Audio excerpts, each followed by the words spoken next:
গল্প তোমার রামা উঠানি। লেখায় আলো রহমান। অতি সাবধানে হাঁটা সত্ত্বেও আমার পা কাদায় পিছলে গেল। আমার পাশাপাশি শুভ্র ভাই হাঁটছিলেন। উহু, সিনেমার নায়কদের মতো উনি আমাকে ধরে ফেলেননি। আমি পুরোপুরি কাদার মধ্যেই পড়ে গেছি। ভাগ্যে সেই রাস্তাটায় কেউ ছিল না, নইলে কি লজ্জাই না পড়তাম। কাদায় পড়ে গিয়ে আমি ডবাডব করে শুভ্র ভাইয়ের দিকে চেয়ে আছি, কিন্তু ওনার কোনো হেলদোল নেই। আমাকে উঠানোর জন্য আমার দিকে হাতও বাড়িয়ে দিচ্ছে না খাটাসা। আমার তাকিয়ে থাকা দেখে কর্কশ কণ্ঠে বলে উঠলেন উনি, এভাবে ভাবলেকান্তর মতো তাকিয়ে না থেকে তাড়াতাড়ি উঠ। তোর জন্য তো অনন্তকাল রাস্তায় দাঁড়িয়ে থাকতে পারবো না আমি।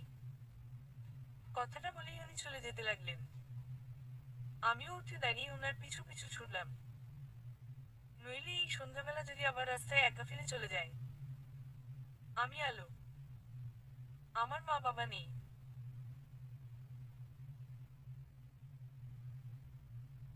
আমি যখন ক্লাস 1-এ পড়ি, তখন দুজন একসাথে আমাকে টাটা করে দিয়েছে।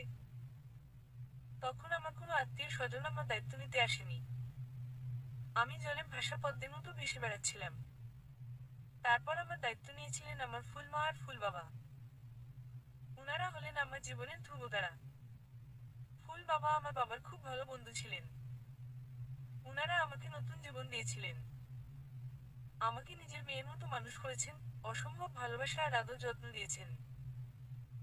আমাকে জলে ভাসা পদ্ম থেকে টবে লাগানো যত্নের গোলাপ বানিয়েছেন। আর আমার শুভ্র ভাই হলেন ফুল বাবা আর ফুল মায়ের একমাত্র ছেলে। শুভ্র ভাই অসম্ভব রকমের সুন্দর একজন মানুষ।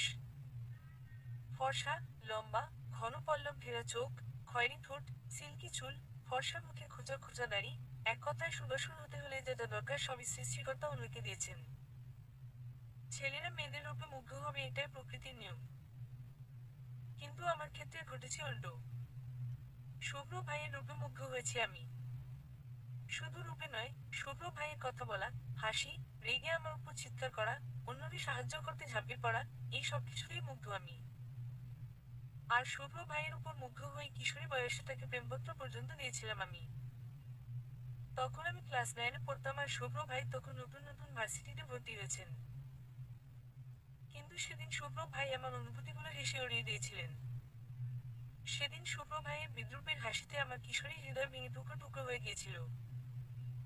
সেই থেকেই নিদারুণ অভিমানী শুভ্র ভাইয়ের পিছনে ঘুরঘুর করা বাদ দিয়েছি। দরকার ছাড়া কথা বলি না। তবে বেহায়ের চোখটা বারবার ওনার দিকেই চলে যায়।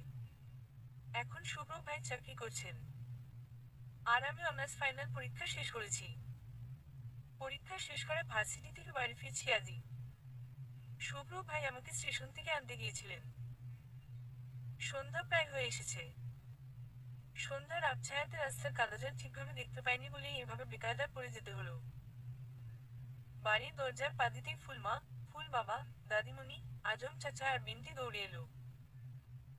আজম চাচা আর বিন্টি এ বাড়িতে কাজ করে। আজম চাচাকে আমি ছোট থেকে দেখছি, কিন্তু বিন্টি কয়েক বছর আগে এসেছে।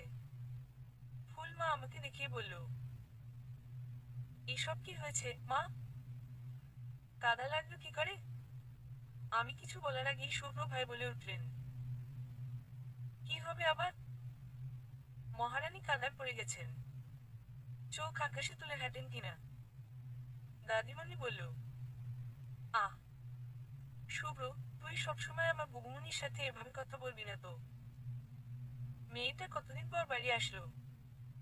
শুভ্র ভাই বললেন, হ্যাঁ, আর ওকে আনতে গিয়ে আমার 12টা বাজলো। ফুল মা বললেন, তোর আবার কি হয়েছে? পড়ে তো গেছে আলো, তুই তো পড়িসনি। তোমরা শুধু ওর পড়ে যাওয়াটাই দেখলে মা। আমি যে ওর এই ভারী ব্যাগটা টেনে নিয়ে এলাম সেটা দেখলে না? উফ, হাত ব্যথা হয়ে গেল। কথাটা বলেই উনি ব্যাগটা আমার দিকে ছুঁড়ে ফেলে দিয়ে ভেতরে চলে গেলেন। ফুল বাবা আজম চাচাকে বললেন, আজম, ওর ব্যাগটা ঘরে রেখে এসো। তারপর আমার মাথায় হাত রেখে বললেন, কেমন আছিস মা? আমি হেসে বললাম, ভালো আছি ফুল বাবা। তোমরা ভালো আছো? তুই এসে গেছিস। এবার সবাই ভালো থাকবো। যা ঘরে যা, ফ্রেশ হয়ে নি। ঘরে গিয়ে লম্বা একটা শাওয়ার নিয়েছি। ফুল মা ঘরটা আগে থেকেই গুছিয়ে রেখেছে। আমি নিজের বই খাতাগুলো টেবিলে গুছাতে শুরু করলাম। গোছাতে গিয়ে পুরাতন একটা বইয়ের ভেতর থেকে কিছু কাগজের টুকরো পড়ল। আমি মেঝেতে বসে কাগজের টুকরোগুলো হাতে নিলাম। কাগজগুলোতে চোখ বুলাতেই আমার মুখ অন্ধকার হয়ে গেল। কারণ এটা সেই প্রেমপত্র যেটা আমি শুভ্র ভাইয়ের জন্য লিখেছিলাম। সেই দিনের কথা মনে পড়তেই চোখ ঝাপসা হয়ে এলো। সেদিন নিজের মনের রঙিন অনুভূতিগুলো শব্দ দিয়ে সাজিয়েছিলাম। লাজুক মুখে কাঁপা কাঁপা হাতে শুভ্র ভাইয়ের ঘরে চিঠিটা রেখে এসেছিলাম। কিন্তু শুভ্র ভাই চিঠিটা পড়ে হা করে হেসে উঠেছিলেন। হাসতে হাসতে গড়িয়ে পড়েছিলেন। বিদ্রূপ করে বলেছিলেন, তুই আমাকে নিয়ে স্বপ্ন দেখছিস নাকি? কি হাস্যকর! তোর মতো গাধীকে কি আমার পাশে মানায়? এসব চিন্তা বাদ দে, যা পড়তে বসো। তারপর হাসতে হাসতেই চিঠিটা ছিঁড়ে ফেলে দিয়েছিল। সেই সাথে টুকরো টুকরো হয়ে গিয়েছিল আমার মনটাও। আমি সেই ছেঁড়া টুকরোগুলো কুড়িয়ে এনে সযত্নে রেখে দিয়েছিলাম বইয়ের ভেতরে। কথাগুলো মনে পড়তেই বুকের ভেতর চিনচিন করছে। মাঝে মাঝে মনে হয়, আমার কেউ নেই বলেই বোধ হয় শুভ্র ভাই আমাকে এত অবহেলা করে। আমি চোখ মুছে মেঝে থেকে উঠলাম। টেবিল গুছিয়ে রেখে আয়নার সামনে গিয়ে তলে দিয়ে চুল মুছতে শুরু করলাম। হঠাৎ আয়নায় শুভ্র ভাইকে দেখতে পেলাম। শুভ্র ভাই আমার দরজায় হেলান দিয়ে হাতের উপর হাত গুজে দাঁড়িয়ে আছে। আমি ঘুরে তাকালাম। গাঢ় নীল রঙের টি শার্ট, ফর্সা শরীরে খুব মানিয়েছে। সিল্কি চুলগুলো কপালে পড়ে আছে। কি স্নিগ্ধ লাগছে ওনাকে। মানুষ এত সুন্দর হয় বুঝি? আমার ভাবনার ঘোর কাটিয়ে উনি বলে উঠলেন, ছি হ্যালো, একটা ব্যাচেলর ছেলের দিকে এভাবে তাকিয়ে থাকতে তো লজ্জা করছে না?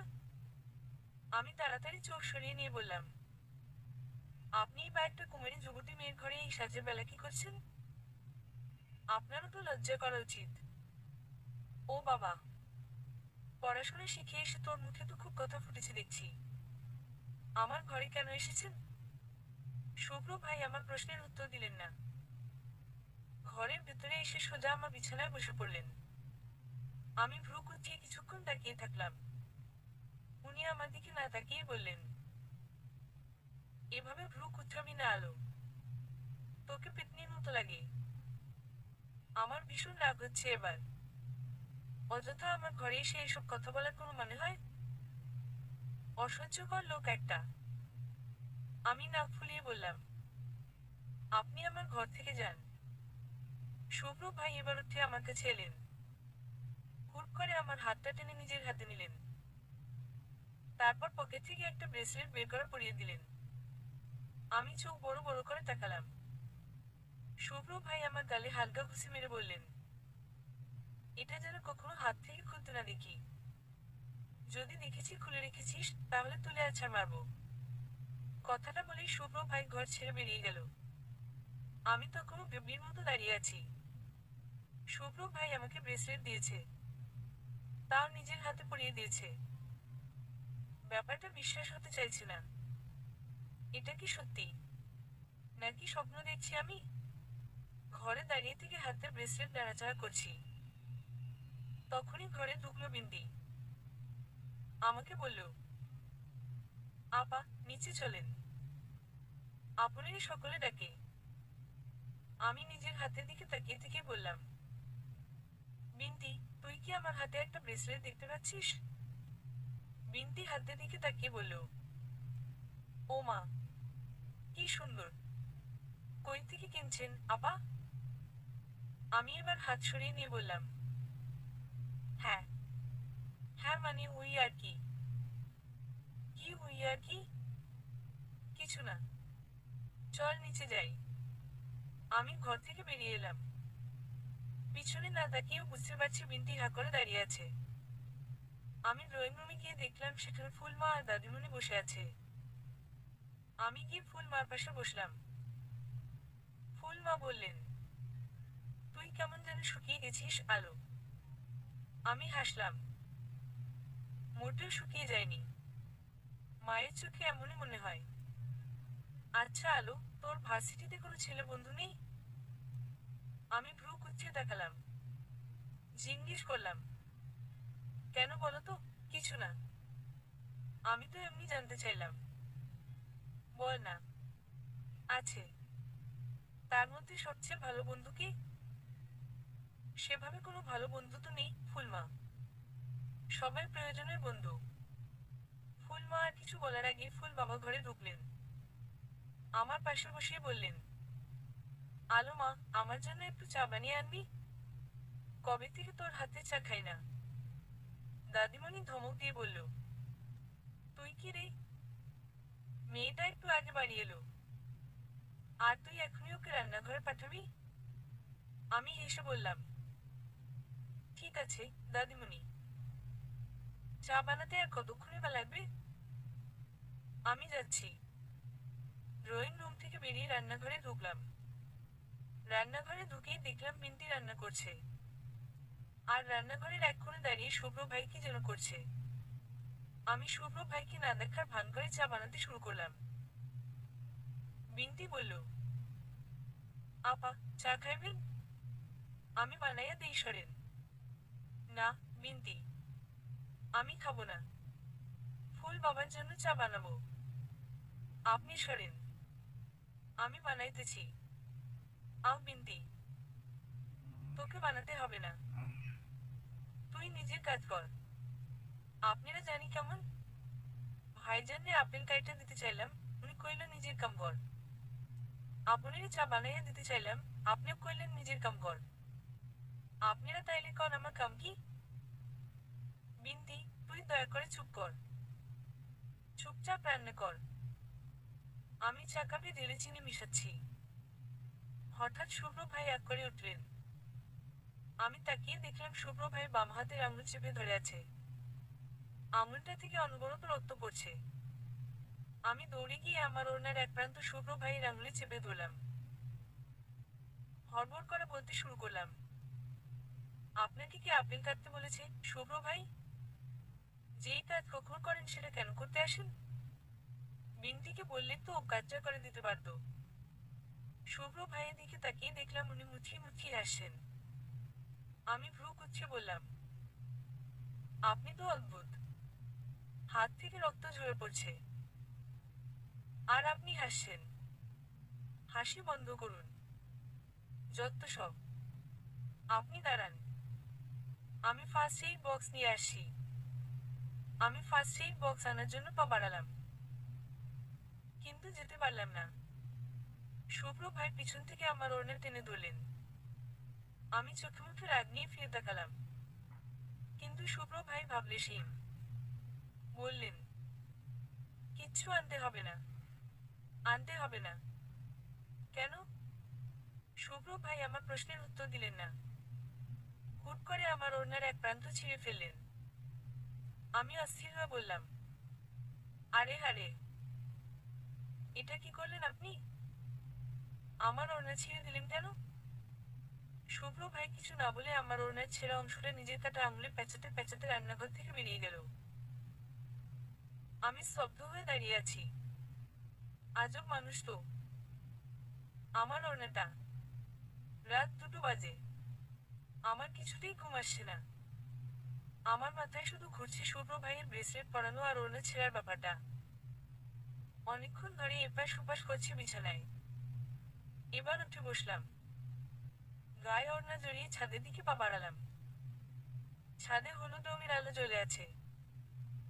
আকাশ মেঘলা। চাঁদ বা তারা কিছুই দেখা যাচ্ছে না। শুধু ঘন অন্ধকার। ছাদে হাঁটাহাঁটি করছিলাম। হঠাৎ কেউ বলে উঠল, এত রাতে ছাদে কি করছিস? হঠাৎ কারোর কথা শুনে আমি ভয় চিৎকার দিয়ে পিছনে তাকালাম। কিন্তু শুভ্র ভাইয়ের মুখটা দেখে সাথে সাথে নিজের মুখ চেপে ধরলাম। শুভ্র ভাই ট্রাউজারের পকেটে হাত ঢুকিয়ে ভ্রু কুঁচকিয়ে আমার দিকে তাকিয়ে আছে। ছাদের হলুদ আলোয় শুভ্র ভাইয়ের মুখ হলদে হয়ে গেছে। আমি কাঁপা কাঁপা গলায় বললাম, আ আপনি? এভাবে হঠাৎ করে কেউ কথা বলে? আর একটু হলেই তো হার্ট অ্যাটাক করতাম। তুই এভাবে চিৎকার করলি কেন? এভাবে কেউ চিৎকার করে? আশেপাশের মানুষ শুনলে ভাববে আমি তোর সাথে কি না কি করছি। আপনি এত রাতে ছাদে কেন? সেই একই প্রশ্ন তো আমিও তোকে করলাম।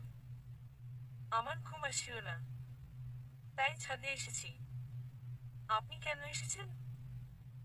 আমার ইচ্ছা হয়েছে তাই এসেছি। আমি ছাদের রেলিং এর ধারে গিয়ে দাঁড়ালাম। শুভ্র ভাই আমার পাশে এসে দাঁড়ালেন।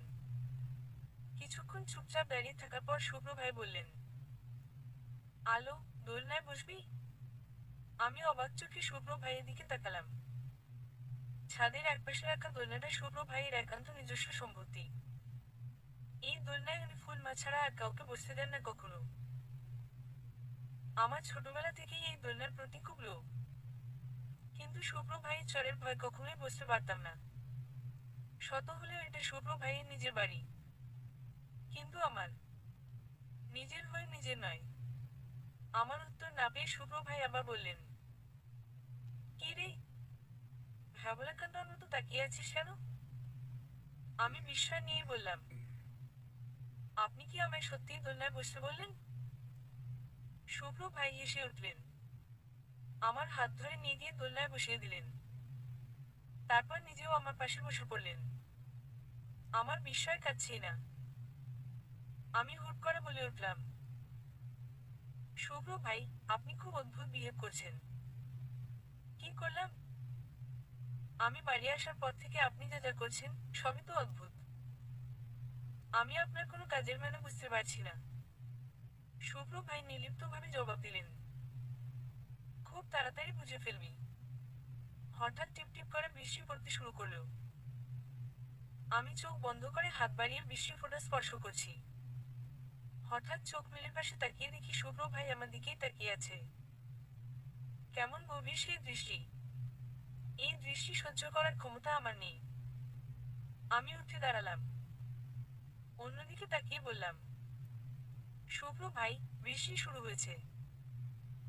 চলুন ঘরে যাই। তারপর প্রায় ছুটে নিজের ঘরে চলে এলাম। শুভ্র ভাইয়ের এমন দৃশ্য তো আগে দেখিনি। এভাবে তাকিয়েছিলেন কেন উনি? সকালে নাস্তা করার পর আমি নিজের ঘরে এসে খাতা কলম নিয়ে বসেছি। খাতায় কতগুলো অনাথ আশ্রমের নাম লিখছি। কারণ কয়েকদিন পরে আমার মা বাবার মৃত্যুবার্ষিকী। প্রত্যেক বছর এই দিনে ফুল বাবা আমাকে অনাথ আশ্রমে নিয়ে যান। এবছর কোথায় যাব সেটাই ঠিক করার চেষ্টা করছি। তখনই আজম চাচা ঘরে এলেন। আমার সামনে এক কাপ চা রেখে বললেন, এই যে মা, তোমার চা। আমি চায়ে চুমুক দিয়ে বললাম, থ্যাংক ইউ চাচা। মা, চা খাইয়ে তাড়াতাড়ি তোমার ফুল বাবার ঘরে যাও। তোমারে উনি ডাকেন। ঠিক আছে চাচা, আমি আসছি। আজম চাচা চলে গেলেন। আমি চায়ে পরপর কয়েকবার চুমুক দিলাম। হাত থেকে কলম আর কাপ রেখে উঠে দাঁড়ালাম। সিঁড়ি বেয়ে নেমে সোজা ফুল বাবার ঘরে ঢুকলাম। সেখানে ফুল বাবা, ফুল মা, দাদিমণি সবাই বসেছিল। আমি দরজায় দাঁড়িয়ে বললাম, ফুল বাবা, আসবো? সবাই কিছু একটা নিয়ে আলোচনা করছিল। আমাকে দেখেই সবাই চুপ করে গেল। ফুল বাবা বললেন, আলো মা, আয়, ভেতরে আয়। আমি ভেতরে গিয়ে বসলাম। ফুল মা আমার মাথায় হাত বুলিয়ে বললেন, আলো, তুই কত বড় হয়ে গেলি।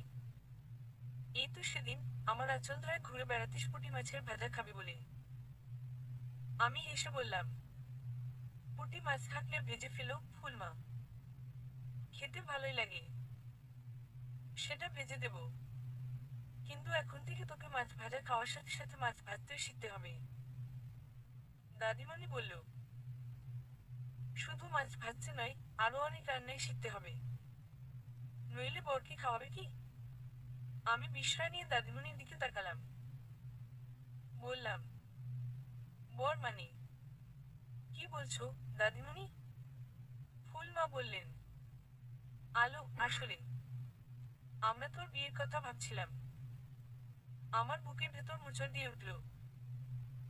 বিয়ে? আমার বিয়ে? ফুল ফুলমা আমাকে কাছে টেনে নিয়ে বললেন, তোর কি কাউকে পছন্দ আছে আলো? থাকলে বল। আমি কোনো উত্তর দিতে পারলাম না। কি বা উত্তর দিতাম? আমার পছন্দ তাদের ছেলে, এই কথা কি করে বলবো আমি? যদি ফুলমা আর ফুল বাবা আঘাত পায়? আর শুভ্র নিজেও তো আমাকে। আমার ভাবনার মধ্যে ফুলমা আবার বললেন, তুই কোনো সংকোচ করিস না আলো। কাউকে পছন্দ করে থাকলে বল। আমি নিজের সব অনুভূতির সাথে যুদ্ধ করে বললাম, না, আমার কোনো পছন্দ নেই ফুলমা। ফুল বাবা আমার মাথায় হাত রেখে বললেন, আলো, তুই তো তোর ফুল বাবাকে ভরসা করিস তাই না? আমি সবসময় চাই তুই ভালো থাক মা। আমরা যে ছেলেকে ঠিক করেছি সে তোকে ভালো রাখবে। ছেলে? ছেলে ঠিক করে ফেলেছ? আমরা শুধু একজনকে পছন্দ করেছি। এখন তুই যা বলবি তাই হবে। তোকে আমরা জোর করব না। সিদ্ধান্ত তুই নিবি। আমি চুপচাপ বসে রইলাম। কি বলবো বুঝে উঠতে পারছি না। ফুল মা বললেন, তাড়াহুড়ো করতে হবে না মা। তুই ভেবেচিন্তে সিদ্ধান্ত নে। আমি এবার নিজেকে সামলে নিয়ে মাথা তুলে তাকালাম। একটু হাসার চেষ্টা করে বললাম, ভাবার কিছু নেই ফুলমা। তোমরা আমার জন্য অনেক কিছু করেছো। আমাকে নতুন জীবন দিয়েছ। তোমরা যদি না থাকতে তাহলে হয়তো আমি বেঁচেই থাকতাম না। আমি জানি তোমরা যা করবে আমার ভালোর জন্যই করবে। তোমাদের উপর সেই ভরসা আমার আছে। তোমরা যখন বলবে আমি তখন বিয়ে করব। যাকে বলবে তাকেই বিয়ে করব আমি। ফুলমা খুশি হয়ে আমার কপালে চুমু দিয়ে বললেন, আমি জানতাম তুই না করবি না। ফুল বাবা বললেন, ছেলেটার সাথে তুই পরিচিত হয়ে নে মা। একদিন দেখা কর। কবে দেখা করবো বলো? ফুল মা বললেন, আমি ওদের সাথে কথা বলে তারপর তোকে জানাবো। ঠিক আছে ফুল মা। আমি তাহলে ঘরে যাই? যা। ফুল বাবার ঘর থেকে বেরোতেই দেখলাম শুভ্র ভাই সোফায় বসে টিভি দেখছেন।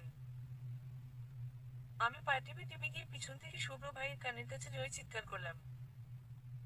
শুভ্র ভাই প্রথমে আকস্মিক চিৎকারে হকচকিয়ে উঠে দাঁড়ালেন। তারপর রাগী গলায় বললেন, এটা কি ধরনের বাচ্চামি আলো? তুই কি এখনো ছোট আছিস? আমি হেসে বললাম, ওহো, আমি আর ছোট নেই। আমিও অনেক বড় হয়ে গেছি। ফুল বাবা আর ফুল মা আমার বিয়ে ঠিক করছেন। কথাটা বলেই আমি সিঁড়ি বেয়ে উপরে নিজের ঘরে যেতে শুরু করলাম। একবারের জন্য পিছনে ফিরে তাকাইনি। আমি আর মায়া বাড়াতে চাই না। একদম চাই না। দুপুরবেলা ঘরের সাথে লাগোয়া বারান্দায় ভেজা চুল এলিয়ে বসে আছি। বারান্দায় রোদ পড়েছে। আমি রোদেই বসে আছি। আমার কোলের উপরে একটা বই। মাঝে মাঝে বইটার পাতা উল্টাচ্ছি। যদিও আমি বইটা পড়ছি না। একটা বই সাথে নিয়ে বসে থাকার অনেক সুবিধা। কেউ আসলে পড়ার ভান করা যায়। তার সাথে কথায় যোগ দিতে হয় না। শুভ্র ভাই নিঃশব্দে এসে আমার পাশে বসলেন। শুভ্র ভাই ঘরে ঢুকতেই আমি টের পেয়েছি। কিন্তু সেটা শুভ্র ভাইকে বুঝতে দিতে চাইছি না। এমনভাবে বইয়ের দিকে তাকিয়ে বসে আছি যেন আমি উনাকে দেখতে পাইনি। উনি বলে উঠলেন, তুই কি বিয়েতে রাজি? আমি না শোনার ভান করে বসে আছি। মানে ভাবখানা এমন যেন আমি খুব মনোযোগ দিয়ে বই পড়ছি। আশেপাশে কিছুই আমার কানে ঢুকছে না। শুভ্র ভাই বললেন, উত্তর দিচ্ছিস না কেন?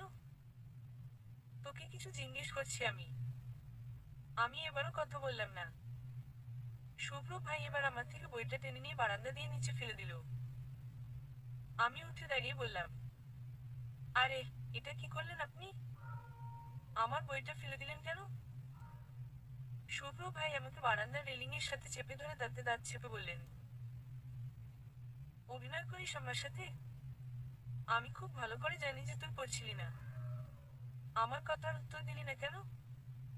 আমি কাঁদো কাঁদো মুখে বললাম, শুভ্র ভাই, আমাকে ছাড়ুন। আমার লাগছে। শুভ্র ভাই আমাকে ছেড়ে দিয়ে অন্যদিকে ঘুরে দাঁড়ালেন। শীতল গলায় বললেন, তুই বিয়েতে রাজি কিনা বল। এখনো রাজি হইনি, তবে ছেলেকে দেখার পর রাজি হয়ে যাব। মানে, তুই নিশ্চিত যে ছেলেটাকে তোর পছন্দ হবে? পছন্দ হবে না কেন? ফুল বাবা নিজে পছন্দ করেছেন। আমি ফুল বাবাকে ভরসা করি। উনি নিশ্চয়ই খারাপ কোনো ছেলেকে পছন্দ করেননি। উফ, আলো তুই বুঝতে পারছিস না। বাবার পছন্দ আর তোর পছন্দ তো এক নাও হতে পারে। তোর যদি ছেলেটাকে পছন্দ না হয়, হবে। শুভ্র ভাই কিছুক্ষণ আমার দিকে তাকিয়ে থাকলেন, তারপর ঘর থেকে চলে গেলেন। শুভ্র ভাই যেতেই ফুল মা আমার কাছে এলেন। বললেন, কি রে আলো? শুভ্রকে যেতে দেখলাম। ও কি বললো তোকে? কিছু না ফুল মা। শুভ্র ভাই আমাকে বিয়ের জন্য শুভকামনা জানাতে এসেছিল। ওহ, আচ্ছা নিচে চল, খাবি না? তুমি যাও, আমি আসছি। ফুল মা আমার হাত ধরে বললেন। আলো, ওরা ফোন করেছিল। ওরা কারা? আরে বাবা, ছেলের বাড়ি থেকে। ছেলেটা কাল তোর সাথে দেখা করতে চেয়েছে।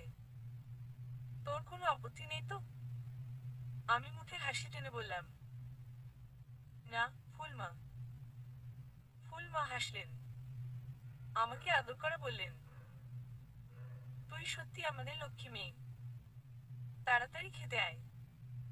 আমি ফুল মার সাথে নিচে গেলাম। দাদিমণির পাশে বসে চুপচাপ খেতে লাগলাম।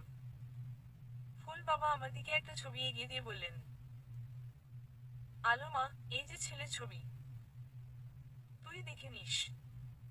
আমি মৃদু হেসে ছবিটা নিলাম। দাদিমণি বললেন, ভালো করে দেখিস বুবু। ছেলে কিন্তু খুব সুন্দর দেখতে। শুভ্র ভাই হুট করে বলে দিলেন, এতই যখন সুন্দর তখন তুমি বিয়ে করে নাও দাদিমণি। দাদিমণি মুখ বেঁকিয়ে বললেন, মরুন, কথা ছিঁড়ে দেখ। ফুল মা আমার প্লেটে মাছ তুলে দিল। সাথে সাথেই শুভ্র ভাই সেটা ছুঁড়ে নিজের প্লেটে নিয়ে নিল। আমি কিছুই বললাম না, কারণ এটা শুভ্র ভাইয়ের ছোটবেলাকার স্বভাব। আমার পাতে দেওয়া মাছ সবসময় উনি ছিনিয়ে নেন। ফুল মা রেগে গিয়ে বললেন, শুভ্র, মেয়েটা কদিন পরে চলে যাবে, এখনো তুই এভাবে কেড়ে নিবি? ফুল বাবা বললেন, সত্যি। আলো চলে গেলে বাড়িটা বেমানান হয়ে যাবে। আমাদের পরিবার অন্ধকার হয়ে যাবে। শুভ্র ভাই বলে উঠলেন, তোমরা চাইলে বাড়িটা আলোকিত করে রাখতে পারো। ফুল মা বললেন, মানে? মানে, আলো চলে যাবে ভেবে খারাপ লাগছে তোমাদের? হ্যাঁ, লাগছে। তাহলে এক কাজ করো, তোমরা আলোকে আমার সাথে বিয়ে দিয়ে দাও। আলোর বিয়ে হবে, আর ও এই বাড়ি ছেড়ে যাবে না। কথা বলা শেষ করে শুভ্র ভাই খাবার টেবিল ছেড়ে উঠে গেল। সবাই শুভ্র ভাইয়ের যাওয়ার দিকে অবাক হয়ে তাকিয়ে আছে। আমি নিজেও খাওয়া বন্ধ করে বিস্ময় নিয়ে তাকিয়ে আছি। ফুল মা ফুল বাবার দিকে তাকিয়ে বললেন, শুভ্র কি বলে গেল? ফুল বাবা হঠাৎ হেসে উঠে বললেন, আরে, তুমি তোমার ছেলেকে চেনো না? ও মজা করেছে। ফুল মা বিড়বিড় করে বললেন, মজা? ইস, যদি সত্যি এমন হতো। আমি আবার খাওয়ায় মন দিলাম। ফুল বাবা ঠিকই বলেছেন। এটা নিশ্চয়ই মজা করে বলেছেন শুভ্র ভাই। আমার ভেতর থেকে দীর্ঘশ্বাস বেরিয়ে এলো। ঘুমের মধ্যে মনে হচ্ছে কেউ আমাকে ডাকছে। আমি আড়মোড়া ভেঙে উঠে বসলাম। দেখলাম বিন্তি আমার বিছানায় বসে আছে। নিশ্চয়ই ও ডাকছিল এতক্ষণ। আমি উঠে বসতেই বিন্তি বলল, আর কতক্ষণ ঘুমাইবেন আপা? সেই দুপুর থাইকা ঘুমাইতেছেন। আমি হাই তুলে বললাম, আমার আরো ঘুম পাচ্ছে বিন্তি। তুই ডাকলি কেন? নিচে চলেন। আপনের ফুল বাবা যে আপনের হাতে চা খাইতে বইসা আছে। আসছি। যা তুই। আমি চোখে মুখে পানি ছিটালাম। আয়নায় তাকিয়ে দেখলাম চোখ এখনো লাল হয়ে আছে। আমি আসলে দুপুরবেলা খুব কান্নাকাটি করেছি, যার কাঁদতে কাঁদতে ক্লান্ত হয়ে কখন যে ঘুমিয়ে পড়েছিলাম বুঝতে পারিনি। আমি আরো কিছুক্ষণ চোখে পানি দিলাম, সুন্দর করে চুল বাঁধলাম। নিচে নেমে দেখলাম ফুল বাবা বসে আছেন। আমি গিয়ে ফুল বাবার হাত জড়িয়ে ধরে পাশে বসে পড়লাম। ফুল বাবা আমার মাথায় হাত বুলিয়ে বললেন, ঘুম হলো? হ্যাঁ, হয়েছে। ছেলেটার ছবি দেখেছিস? আমি আসলে ছবিটা দেখিনি, কিন্তু তবুও মিথ্যা বললাম। হ্যাঁ, দেখেছি।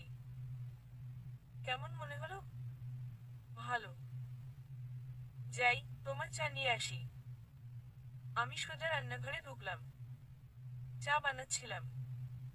হুট করে শুভ্র ভাই এসে আমার পাশে দাঁড়িয়ে বলতে শুরু করলেন, স্বপন সরকার, গায়ের রং শ্যামলা, বাবার ফুড প্রোডাক্টের বিজনেস আছে, অনেক বড়লোক, বয়স 32, হালকা ভুঁড়ি আছে, আর হাইট হলো 5'7".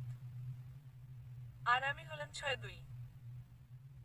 তার মানে আমার চেয়ে কত ইঞ্চি খাটো বলতো? আমি ভ্রু কুঁচকিয়ে উনার দিকে তাকালাম। উনার হাতে একটা ছবি। উনি ছবিটা আমার দিকে ঘুরিয়ে ধরে বললেন, এই ছেলেটাকে তোর পছন্দ হয়েছে আলো? ছি, তোর চয়েস এত খারাপ হলো কবে থেকে? আমি ছবিটা হাতে নিয়ে বললাম, ছি ছি করছেন কেন? ভালো করে দেখুন, লোকটার চেহারা কত মায়াবী। আচ্ছা, মায়াবী? হ্যাঁ, মায়াবী। আর আমার হাইট তো 5'3". আমার জন্য 5'7"ই ঠিক আছে। খুব না? খুব বিয়ে করার শখ জেগেছে তোর? আমি দাঁত খেলিয়ে বললাম, হ্যাঁ। আলো শোন, এই ছেলের বাপ বিরাট বড়লোক। বড়লোকের ছেলেরা ভালো হয় না, কিন্তু এই ছেলে নিশ্চয় ভালো। শুভ্র ভাই ভ্রু কুঁচকে বললেন, তুই দেখি খুব নিশ্চিন্ত। তো নিশ্চিন্ত হব না কেন? আর আপনি এই ছেলের এত খুঁত কেন বের করছেন বলুন তো? ফুল বাবা তো বলেছে যে ছেলেটা খুব ভালো। আমি কোথায় খুঁত বের করছি? আমি তো এমনি বলছিলাম, তুই যাকে খুশি বিয়ে কর, আমার কি? তুই বিদায় হলে আমি বাঁচি। আমার চা বানানো শেষ। আমি চায়ের কাপ হাতে নিয়ে বললাম, ঠিক আছে। আমি ফুল বাবাকে বলবো আমাকে যেন তাড়াতাড়ি বিদায় করে দেয়। কথাটা বলেই চা নিয়ে রান্নাঘর থেকে বেরিয়ে এলাম। পিছনে পিছনে শুভ্র ভাই এলেন। আমি ফুল বাবাকে চা দিয়ে সেখানে বসলাম। ফুল মা হাতে করে একটা নীল শাড়ি নিয়ে এলো। আমার গায়ে শাড়িটা ফেলে বলল, আলো, কাল তুই এটা পরে যাস। তোকে খুব সুন্দর মানিয়েছে। শুভ্র ভাই বললেন, কাল ও কোথায় যাবে মা? কোথায় আবার? ছেলেটার সাথে দেখা করতে। একটু সাজিয়ে পাঠিও মা, নইলে এই পেতনিকে উনি নাও পছন্দ করতে পারেন। চুপ কর। পেতনি মানে? আমাদের আলো যথেষ্ট সুন্দরী। হ্যাঁ, পেতনি সুন্দরী। কথাটা বলে শুভ্র ভাই হাসতে হাসতে ঘরে চলে গেলেন। আমার মনটাই খারাপ হয়ে গেল। উনার চোখে কি কখনো সুন্দর হতে পারবো না আমি? রাতে খাবার না খেয়েই শুয়ে আছি। আমি ঘুমাইনি, তবে ঘুমের ভান করছি। মটকা মেরে পড়ে আছি বিছানায়। আমাকে একবার একবার করে সবাই ডেকে গেছে, শুধু শুভ্র ভাই ছাড়া। আমি কারোর ডাকেই সাড়া দিচ্ছি না। আমার যে খেতে ইচ্ছা করছে না ব্যাপারটা তেমন নয়। আমি যাচ্ছি না শুভ্র ভাইয়ের উপর রাগ করে। ঠিক রাগ নয়, বোধ হয় অভিমান। বিকালবেলা শুভ্র ভাই আমাকে পেতনি বলেছিল বলেই আমার মন খারাপ হয়েছে। তাই ঠিক করেছি, শুভ্র ভাইয়ের সামনে আমি একদমই যাব না। বাইরে সবার কথাবার্তার আওয়াজ কমে আসতেই আমি বিছানায় উঠে বসলাম। নিচে নেমে গিয়ে দেখলাম ফুল মা সবকিছু গুছিয়ে রাখছেন। আমাকে দেখতে পেয়েই বললেন, উঠেছিস? এতক্ষণ যে ডাকলাম, সাড়া দিচ্ছিলি না কেন? আমি একটা চেয়ার টেনে বসলাম। বললাম, কখন ডেকেছ? শুনতে পাইনি তো। তুই তো কখনো এভাবে ঘুমাস না আলো। দুপুরে এতক্ষণ ঘুমিয়েছিস? আবার সন্ধ্যা থেকে এভাবে ঘুমাচ্ছিস? তোর শরীর খারাপ নয় তো? হঠাৎ শুভ্র ভাই কোথা থেকে চলে এলো। আমার পাশে চেয়ারে বসেই বলে উঠলেন না জ্বালানি কথা। ওর কিছুই হয়নি মা। ও আসলে ঢং করছিল।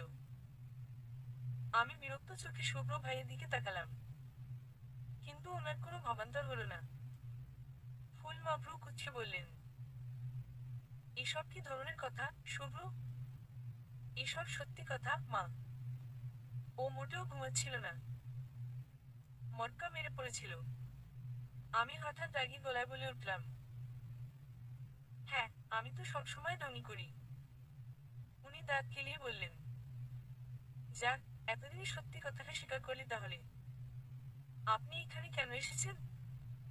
আমার বাড়ি, আমি যেখানে খুশি যাব। তোকে বলতে হবে নাকি? আমি দমে গেলাম। ফুল মা বললেন, শুভ্র, তুই এভাবে কথা বলবি না। যা, ঘরে যা। শুভ্র ভাই উঠে দাঁড়ালেন, আমার দিকে তাকিয়ে বললেন, এই যে ধনী কন্যা, আমার ঘরে এক কাপ চা নিয়ে আয়। কথাটা বলেই উনি চলে গেলেন। ফুল মা বললেন, আলো, চা আমি বানাচ্ছি, তুই গিয়ে দিয়ে আয়। আমি নাক ফুলিয়ে বললাম, আমি বারবার এত উপর নিচ করতে পারবো না ফুল মা। আমার খিদে পেয়েছে। ফুল মা আমার কথার ধরনে হেসে ফেললেন। খাবার বেড়ে দিতে দিতে বললেন, ঠিক আছে, তুই খা, আমি বিন্তিকে পাঠাচ্ছি। খাওয়া শেষ করে আমি ছাদের উপরে গেলাম। ছাদে শুভ্র ভাইকে বসে থাকতে দেখে আমার মাথায় হঠাৎ দুশো বুদ্ধি এলো। আমি মাথায় ওড়না পেঁচিয়ে নিলাম। পা টিপে টিপে শুভ্র ভাইয়ের পিছনে গিয়ে দাঁড়ালাম। পিছন থেকে খপ করে শুভ্র ভাইয়ের গলা চেপে ধরলাম। তারপর গলাটা বেশ খানিকটা চিকন করে বললাম, হি হি হি হি, আমি তোর ঘাড় মটকাবো। শুভ্র ভাই পিছনে না ঘুরিয়ে বলল, কে? আমি প্রায় নাকের ভেতর থেকে সুর বের করে বললাম, আমি পেতনি। তোর ঘাড় মটকাতে এসেছি। তোর রক্ত শুষে নেব আজ। আমার রক্ত কেন শুষে নেবেন পেতনি সাহেবা? আমার কি অপরাধ? তুই সবসময় আমাকে জ্বালাতন করিস, তাই তোর রক্ত খেয়ে আমি তার শোধ নেব। শুভ্র ভাই এবার হুট করে আমার দিকে ঘুরে দাঁড়ালেন। তারপর আমি কিছু বুঝে ওঠার আগেই আমার হাত মুছিয়ে ধরলেন। হাসতে হাসতে বললেন, এই বাড়ির পেতনি কে সেটা আমি জানি না ভেবেছিস? আমি এবার ভয়ে ভয়ে বললাম, সরি শুভ্র ভাই, সরি সরি, আমি আর এরকম করব না। আমাকে ছেড়ে দিন প্লিজ। কেন পেতনি সাহেবা, ভয় পাচ্ছেন?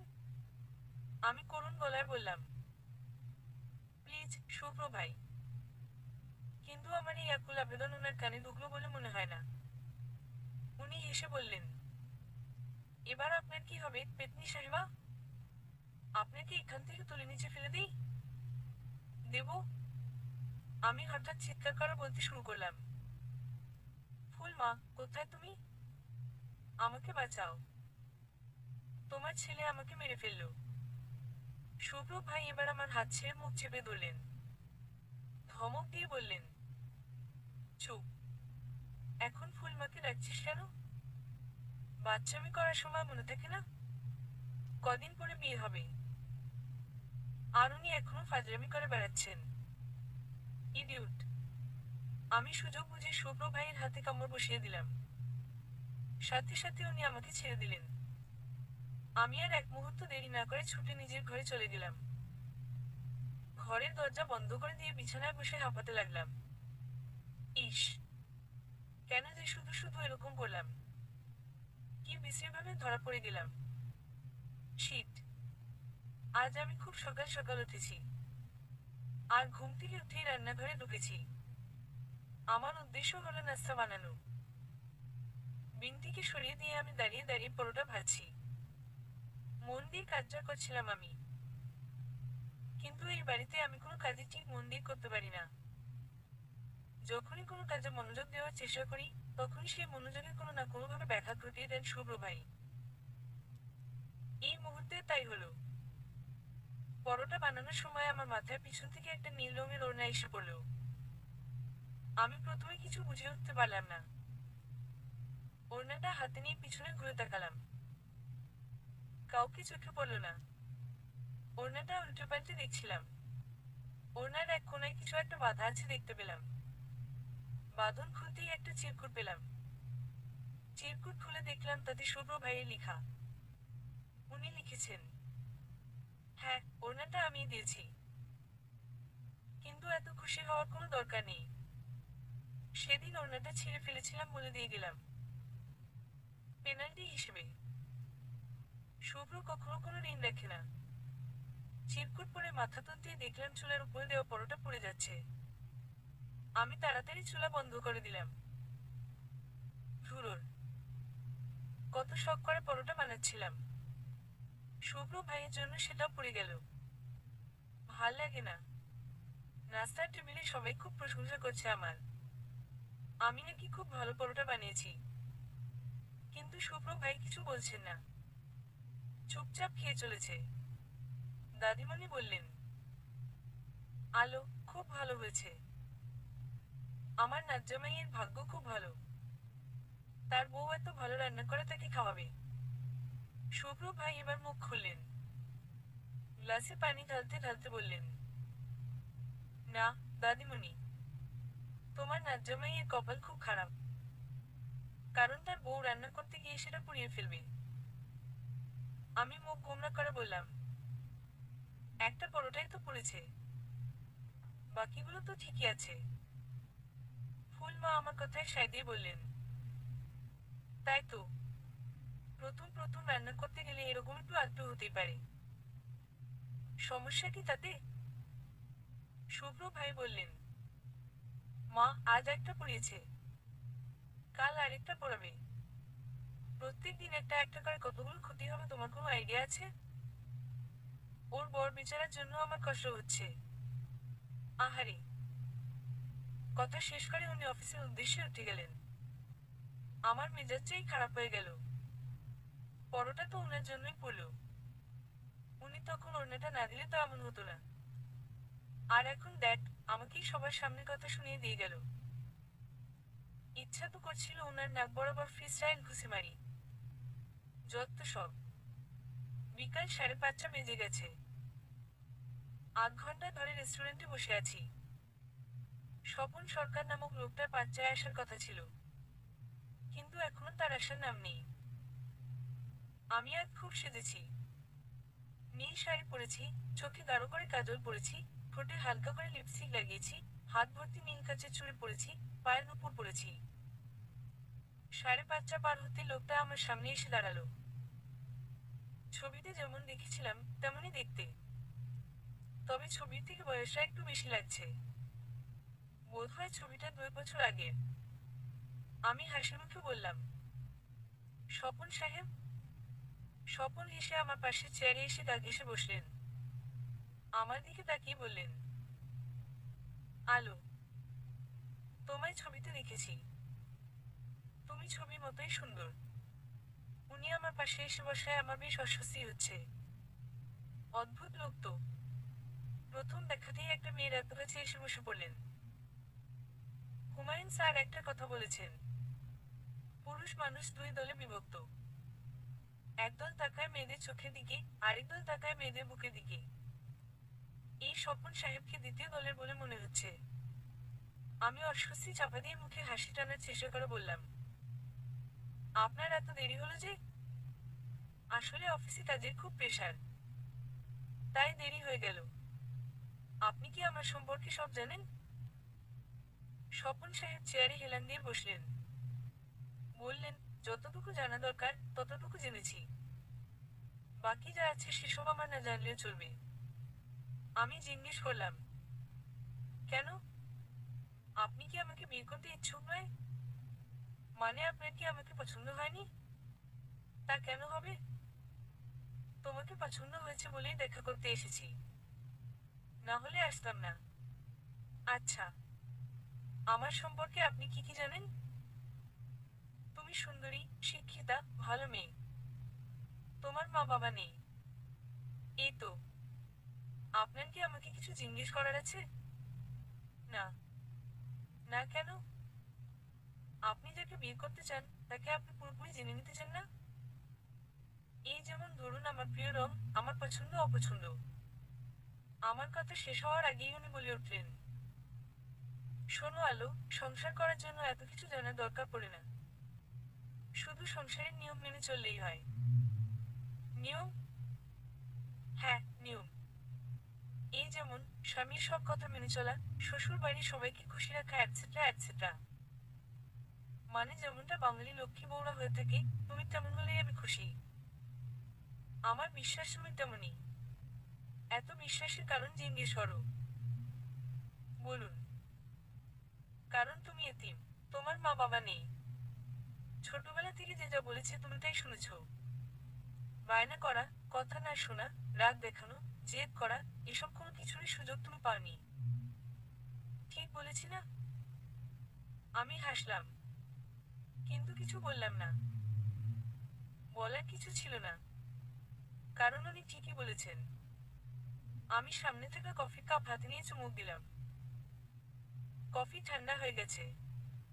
খেতে ভালো লাগছে না। স্বপন সাহেব বললেন, আমাকে কি কিছু জিজ্ঞেস করতে চাও তুমি? না। সত্যি উনাকে আর কিছুই জিজ্ঞেস করার নেই আমার। কারণ উনি কেমন সেটা আমি বুঝে ফেলেছি। উনি শুধু সংসার করার জন্য একজন গৃহিণী চান, জীবনসাথী নয়। একদিক থেকে অবশ্য ভালোই হলো। উনি যদি ভালোবাসার ঘর বানানোর জন্য সাথী চাইতেন আমি তা হতে পারতাম না। কারণ ওনাকে আমি ভালোবাসতে পারবো না। কিন্তু একজন সুগৃহিণী আমি অবশ্যই হতে পারি।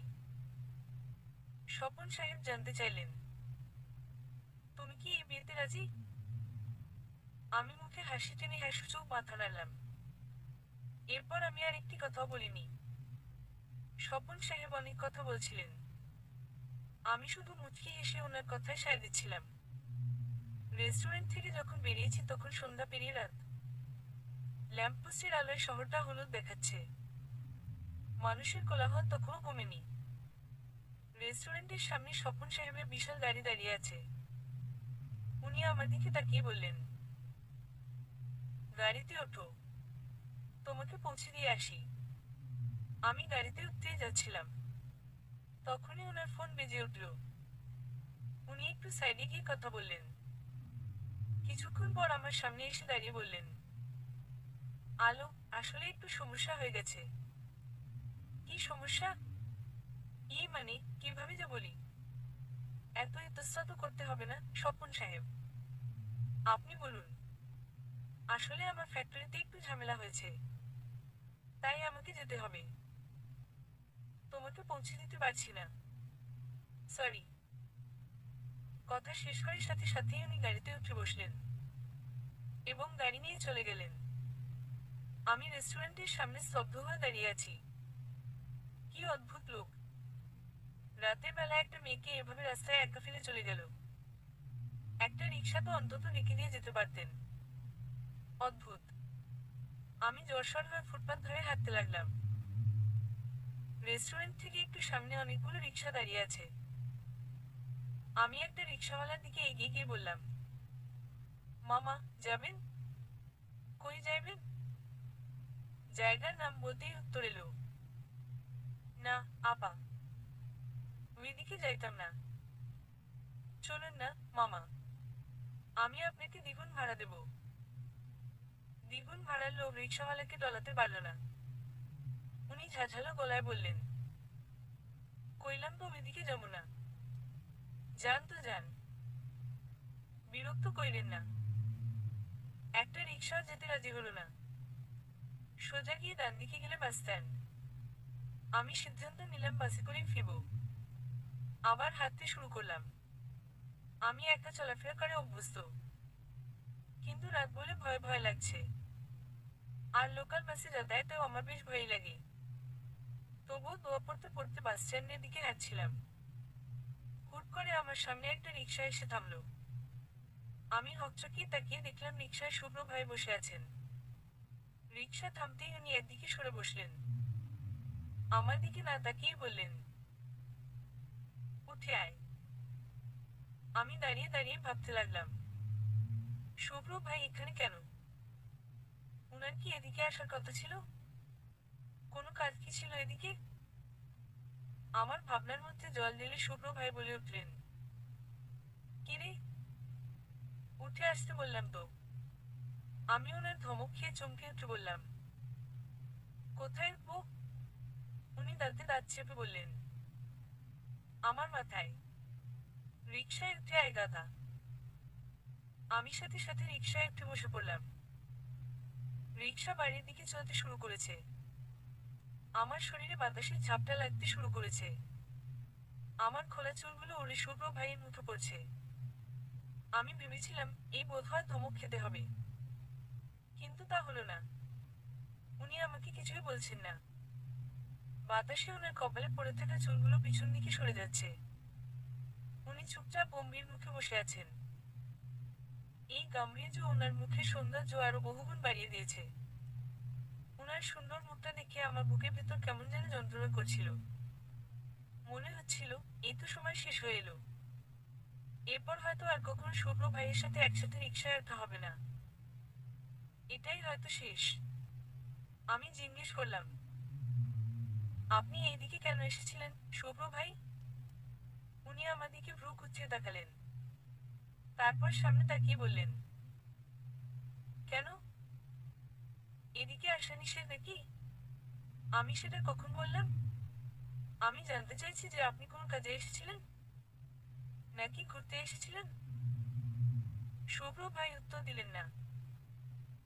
আমি আবার বললাম, ঘুরতে এসেছিলেন?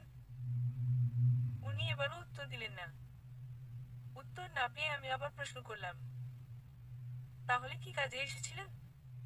কি কাজ ছিল? আচ্ছা, অফিসে কি সোজা এখানে এসেছেন, নাকি বাড়ি গিয়েছিলেন আগে? আপনি আমাকে কিভাবে দেখতে পেলেন? উনি এবার ধমক দিয়ে বললেন, আলো, চুপ কর। সবসময় বেশি কথা বলা দরকারি না। কি আশ্চর্য! আপনি এদিকে কেন এসেছিলেন সেটা বলে দিলেই তো মিটে যায়। তাহলেই আমি চুপ করে যাই। আমি আমার বউকে পাহারা দিতে এসেছিলাম। তোর কোনো সমস্যা?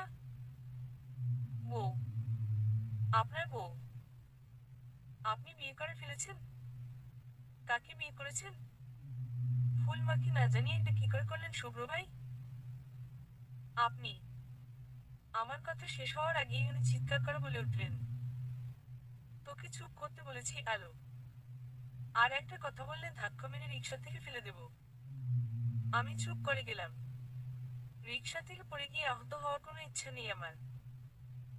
বাকিটা রাস্তায় আমি আর একটা কথাও বলিনি। শুভ্র ভাই চুপচাপ বসেছিলেন। রিকশা থেকে নেমে বাড়ির ভেতরে ঢুকছি। শুভ্র ভাই পিছন থেকে ডাকলেন, আলো, দাঁড়া। আমি দাঁড়ালাম। শুভ্র ভাই শার্টের বুক পকেট থেকে এক পাতার নীল টিপ বের করলেন। আমার সামনে এসে দাঁড়িয়ে আমার কপালে একটা নীল টিপ পরিয়ে দিলেন। আমি বিস্ময় নিয়ে ওনার দিকে তাকিয়ে আছি। এসব কি করছেন উনি? টিপ পরিয়ে দিয়ে টিপের পাতাটা আমার হাতে গুঁজে দিয়ে বললেন, এটার কমতি ছিল। ফাঁকা ফাঁকা লাগছিল। এইবার ঠিক আছে। কথা শেষ করে উনি বাড়ির ভেতরে চলে গেলেন। আর আমি বরাবরের মতোই বোকার মতো তাকিয়ে থাকলাম। রাত 10টা। আমরা সবাই ড্রয়িং রুমে বসে আছি। সবার সামনে আমার বিয়ে নিয়ে চূড়ান্ত সিদ্ধান্ত নেওয়া হবে। ফুল বাবা আমাকে জিজ্ঞেস করলেন, ছেলেটাকে কেমন লেগেছে মা? আমি ছোট্ট করে জবাব দিলাম, ভালো। ফুল মা বললেন, তুই কি তাহলে রাজি? হ্যাঁ। আমরা তাহলে ওদের জানিয়ে দিই? দাও। বিয়ের দিন কি ঠিক করে ফেলবো? তোমরা যা ভালো মনে করো। দাদিমণি বললেন, যাক, আলোর বিয়েটা অন্তত দেখে যেতে পারবো। এবার ভালোই ভালোই শুভ্র বিয়েটা হলেই হয়। শুভ্র ভাই এবার উঠে দাঁড়ালেন। চলে যেতে যেতে বললেন, মা, আমাকে চা দিয়ে যেও। ফুল মা বিন্দিকে ডাকছিলেন। আমি বললাম, ফুল মা, মিন্টি তো ঘুমিয়ে পড়েছে। ওকে ডেকো না। আর তোমাকে যেতে হবে না। আমি দিয়ে আসছি। তোমরা গিয়ে শুয়ে পড়ো। আমি চা বানিয়ে শুভ্র ভাইয়ের ঘরে এলাম। ততক্ষণে সবাই নিজের ঘরে চলে গেছে। আমি শুভ্র ভাইয়ের ঘরে ঢুকে দেখলাম উনি খাটে আটশো হয়ে একটা ইংরেজি উপন্যাস পড়ছেন। আমি কোনো কথা না বলে কাপে আঙুল দিয়ে টোকা দিয়ে শব্দ করলাম। শুভ্র ভাইয়ের বই থেকে মুখ না তুলেই বললেন, টেবিলের উপর রেখে দিয়ে যা আলো। আমি গেলাম না। চা নিয়ে দাঁড়িয়ে থাকলাম। শুভ্র ভাই কয়েক মিনিট পর বই থেকে মুখ তুলে বললেন, কি সমস্যা? বললাম তো কোথাও রেখে দিয়ে যা। আমার চা নিতে দেরি আছে। থাক দেরি। আমি দাঁড়িয়ে থাকবো। আমার কোনো কাজ নেই এখন। কেন? কাজ নেই কেন? তোর তো এখন অনেক কাজ থাকার কথা।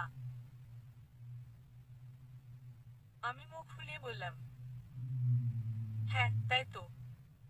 আমার তো এখন পিকনিক করতে যাওয়ার কথা। তাই না? শুভ্র ভাই এবার হেসে উঠলেন। হাত বাড়িয়ে চায়ের কাপ নিলেন। আমি শুভ্র ভাইয়ের সামনে বসে পড়লাম। উনি চায়ের চুমুক দিয়ে শান্ত দৃষ্টিতে আমার দিকে তাকালেন। বললেন, আলো, সত্যি করে একটা কথা বলতো। কি কথা? তোর কি সত্যি ছেলেটাকে পছন্দ হয়েছে? আমি হেসে বললাম, হ্যাঁ। হ্যাঁ মানে? এই ছেলেটার কোনো দায়িত্ববোধ নেই আলো। রাতের বেলা একটা মেয়েকে রাস্তায় একা ফেলে চলে গেল। তাও আবার সেই মেয়ে যে কিনা তার হবু বউ। মিনিমাম সেন্স থাকলে কেউ এটা করে? কত রকম বিপদ হতে পারতো। তারপরেও বলছিস সে একে তোর পছন্দ হয়েছে। কিভাবে পছন্দ হলো তোর? আসলে শুভ্র ভাই, উনি আমাকে পৌঁছে দিতে চেয়েছিলেন। কিন্তু হঠাৎ অফিস থেকে জরুরি ফোন আসায় চলে যেতে হলো। বাহ। ফোন এলো আর সাথে সাথে চলে গেল। তুই কিভাবে বাড়ি ফিরবি সেটা ভাবা কি উচিত ছিল না? এত কিছু ভাবার সময় ছিল না। অনেক বেশি জরুরি কল ছিল হয়তো। সুবীরের মতো কথা বলিস না আলো। একে বিয়ে করলে বিয়ের পরে দেখবি এভাবে একা ফিরে চলে যাবে। ব্যাপার না শুভ্র ভাই। আমি ম্যানেজ করে নেব। শুভ্র ভাই ভ্রু কুচকে আমার দিকে কিছুক্ষণ তাকিয়ে থাকলেন। তারপর বিরক্ত গলায় বললেন, তুই আমার ঘর থেকে বের হয়ে যা প্লিজ। আমি সাথে সাথে উঠে ঘর থেকে বেরিয়ে চলে এলাম। পশ্চিম দিকে বারান্দায় গিয়ে দাঁড়ালাম। আকাশে একটা টুকরো চাঁদ দেখা যাচ্ছে। চাঁদের হালকা আলোয় আমার মন খারাপ ভাবটা মাথা ছাড়া দিয়ে উঠছে। আমি সেটা প্রাণপণে দমিয়ে রাখার চেষ্টা করছি। নিজেকে প্রস্তুত করছি সামনের দিনগুলোর জন্য। আজ মা বাবার মৃত্যুবার্ষিকী। সকাল থেকেই নিজের ঘরের বারান্দায় বসে আছি। প্রতি বছর এই দিনটায় আমি একা একা বসে থাকি। আমার কিছুই ভালো লাগে না। এই সেই দিন যে দিনটা আমার কাছ থেকে আমার শৈশব কেড়ে নিয়েছিল। আমার শিশুকালের সব শখ, আহ্লাদ হারিয়ে গিয়েছিল। কেন এমন হলো? আমার কি আর পাঁচজনের মতো মা বাবার সাথে জেদ করার অধিকার ছিল না? আমার মাঝে মাঝে ভাবতে ইচ্ছা করে সবকিছুই শুধু স্বপ্ন। আমি ঘুম ভেঙে দেখবো আমার মা বাবা আমার পাশেই আছে। আর আমি এখনো সেই ক্লাস ওয়ানের বাচ্চা। দু চোখ বন্ধ করে বসে আছি। চোখ থেকে পানি ঝরছে। চোখের সামনে ভাসছে মা আর বাবার সেই হাসি মুখ। আমার বুক ফেটে যাচ্ছে। মা বাবা থাকলে আমাকে কখনো এতিম শব্দটা শুনতে হতো না। এতিম বলে সব মুখ বুঝে মেনে নিতে হতো না। নিজের কথাগুলো বলার মতো উপায় থাকতো আমার। চোখ বুজে এসবই ভাবছিলাম। হঠাৎ মাথায় কারোর স্পর্শ পেয়ে চোখ খুললাম। শুভ্র ভাই আমার পাশে এসে বসেছেন। আমি চোখ মুছে বললাম, শুভ্র ভাই, আপনি কিছু বলবেন? শুভ্র ভাই বললেন, সকাল থেকে যে না খেয়ে বসে আছিস, খাবি না? খেতে ইচ্ছা করছে না শুভ্র ভাই? কাঁদতে ইচ্ছা করছে? আমি নাসূচক মাথা নাড়লাম। শুভ্র ভাই আবার বললেন, বেশি কান্না পেলে সেটা আটকে রাখা উচিত না। আমার কান্না আসে না, শুভ্র ভাই। আচ্ছা, ঠিক আছে। বেরোতে হবে তো। অনাথ আশ্রমে যাবি না? হুম। রেডি হ। আমরা নিচে অপেক্ষা করছি। শুভ্র ভাই আমার মাথায় হাত বুলিয়ে দিয়ে চলে গেলেন। এটা শুভ্র ভাই ছোট থেকেই করছেন। আমাকে যতই বকাবকি করুন, যতই ধমক দিন না কেন, আজকের দিনে উনি কখনো আমার সাথে রাগারাগি করেন না। আমি উঠে দাঁড়ালাম। কোনো রকমে জামা বদলে নিচে নেমে এলাম। ফুলমা আমাকে দেখে এগিয়ে এলেন। আমার হাত ধরে নিয়ে গিয়ে বসিয়ে দিলেন। আমার চুল বেঁধে দিতে দিতে বললেন, আমার মেয়েটা যে সকালে কিছু খায়নি সে খেয়ালটা আছে? বিন্তি, খাবার নিয়ে আয় তো। আমি বাধা দিয়ে বললাম, না ফুলমা, আমি খাবো না। তাহলে তো আমারও খাওয়া হবে না। আমিও যে না খেয়ে বসে আছি সেটা তো কেউ খেয়াল করেনি। কেন করবে? আমি তো আর তার নিজের মা না। ফুলমার কথাটা বুকে গিয়ে বিঁধল আমার। ফুলমা না খেয়ে আছে, আর আমি স্বার্থপরের মতো শুধু নিজের কথা ভাবছি। এতটা স্বার্থপর আমি কি করে হতে পারি? আমি হঠাৎ ফুলমাকে জড়িয়ে ধরলাম। কাঁদতে কাঁদতে বললাম, সরি ফুলমা, ভুল হয়ে গেছে। ফুলমায়ের চোখেও পানি। উনি চোখ মুছতে মুছতে বললেন, হয়েছে হয়েছে, ঢং করতে হবে না। বিন্তি খাবারের প্লেটটা এগিয়ে দিল। ফুলমা আমাকে খাইয়ে দিতে শুরু করলেন। আমার চোখ ভিজে আসছে আবার। এই মানুষগুলো না থাকলে আমার কি হতো কে জানি। আমরা অনাথ আশ্রমে গিয়ে পৌঁছালাম দুপুরবেলা। ফুল বাবা একটা মিলাদের ব্যবস্থা করেছিলেন। সেটা শেষ হওয়ার পর সব বাচ্চাদের খাওয়ানোর পালা। সবাই হৈ হল্লা করে খেতে বসে। আমি এক কোণে বসে সেটা দেখছি। শুভ্র ভাই আমার পাশে এসে বসলেন। আমি একবার তাকিয়ে চোখ নামিয়ে ফেললাম। শুভ্র ভাই জিজ্ঞেস করলেন, তুই ঠিক আছিস? হ্যাঁ। মন কি একটু ভালো হয়েছে? আমি ছোট করে উত্তর দিলাম, হুম। ঠিক তো। আমি এবার ওনার দিকে তাকালাম। বললাম, আপনি এত চিন্তা করছেন কেন? চিন্তা না করে উপায় আছে? যেদিন থেকে তুই আমাদের বাড়িতে এসেছিস সবাইকে শুধু চিন্তাই ফেলছিস। আমি হাসলাম। আর তো মাত্র কটা দিন, তারপর আর কাউকে চিন্তায় ফেলবো না। আমার চোখে আবার পানি আসতে চাইছে, কিন্তু আমি সেটা দমিয়ে রেখেছি। কারণ শুভ্র ভাইয়ের সামনে আমি কাঁদতে চাই না। একটা বাচ্চা মেয়ে আমাদের দিকে এগিয়ে এলো। আমার সামনে দাঁড়িয়ে বলল, আপু, তোমরা খুব ভালো। আমাদের এত আদর করে কেউ কখনো খাওয়ায় না। আমাদের মা বাবা নেই তো। আমি হেসে বললাম, আমারও নেই। বাচ্চা মেয়েটি অবাক হয়ে বলল, তাহলে তুমি আমাদের এখানে কেন থাকো না? কারণ আমার ফুল মা আছে। ইস, আমার যদি ফুল মা থাকতো। বাচ্চাটার কথা শুনে আমার আরো মন খারাপ হয়ে গেল। সত্যি তো, এই বাচ্চাগুলোর জীবন তো আমার থেকে কষ্টের। কিন্তু তবুও ওরা হাসি মুখে ঘুরে বেড়াচ্ছে। তাহলে আমি কেন পারবো না? আমিও পারবো, নিশ্চয়ই পারবো। অনাথ আশ্রম থেকে বেরিয়েছি বিকেলের দিকে। সবাই বাড়ির দিকে গেলেও আমি আর শুভ্র ভাই এসেছি নদীর পাড়ে। উনি আমাকে কেন এখানে নিয়ে এসেছেন বুঝতে পারছি না। আমি ভ্রু কুঁচকে ওনার দিকে তাকিয়ে আছি। উনার আচরণ কেমন যেন সন্দেহজনক মনে হচ্ছে। উনি কোনো কথাও বলছেন না। চুপচাপ দাঁড়িয়ে নদীর দিকে তাকিয়ে আছেন। পাশে যে আরেকটা মানুষ আছে সেদিকে কোনো খেয়ালই নেই। আমি হুট করে বলে উঠলাম, নদীর দিকে কেন তাকিয়ে আছেন? আমার দিকে তাকান। দেখুন আমি কত সুন্দর।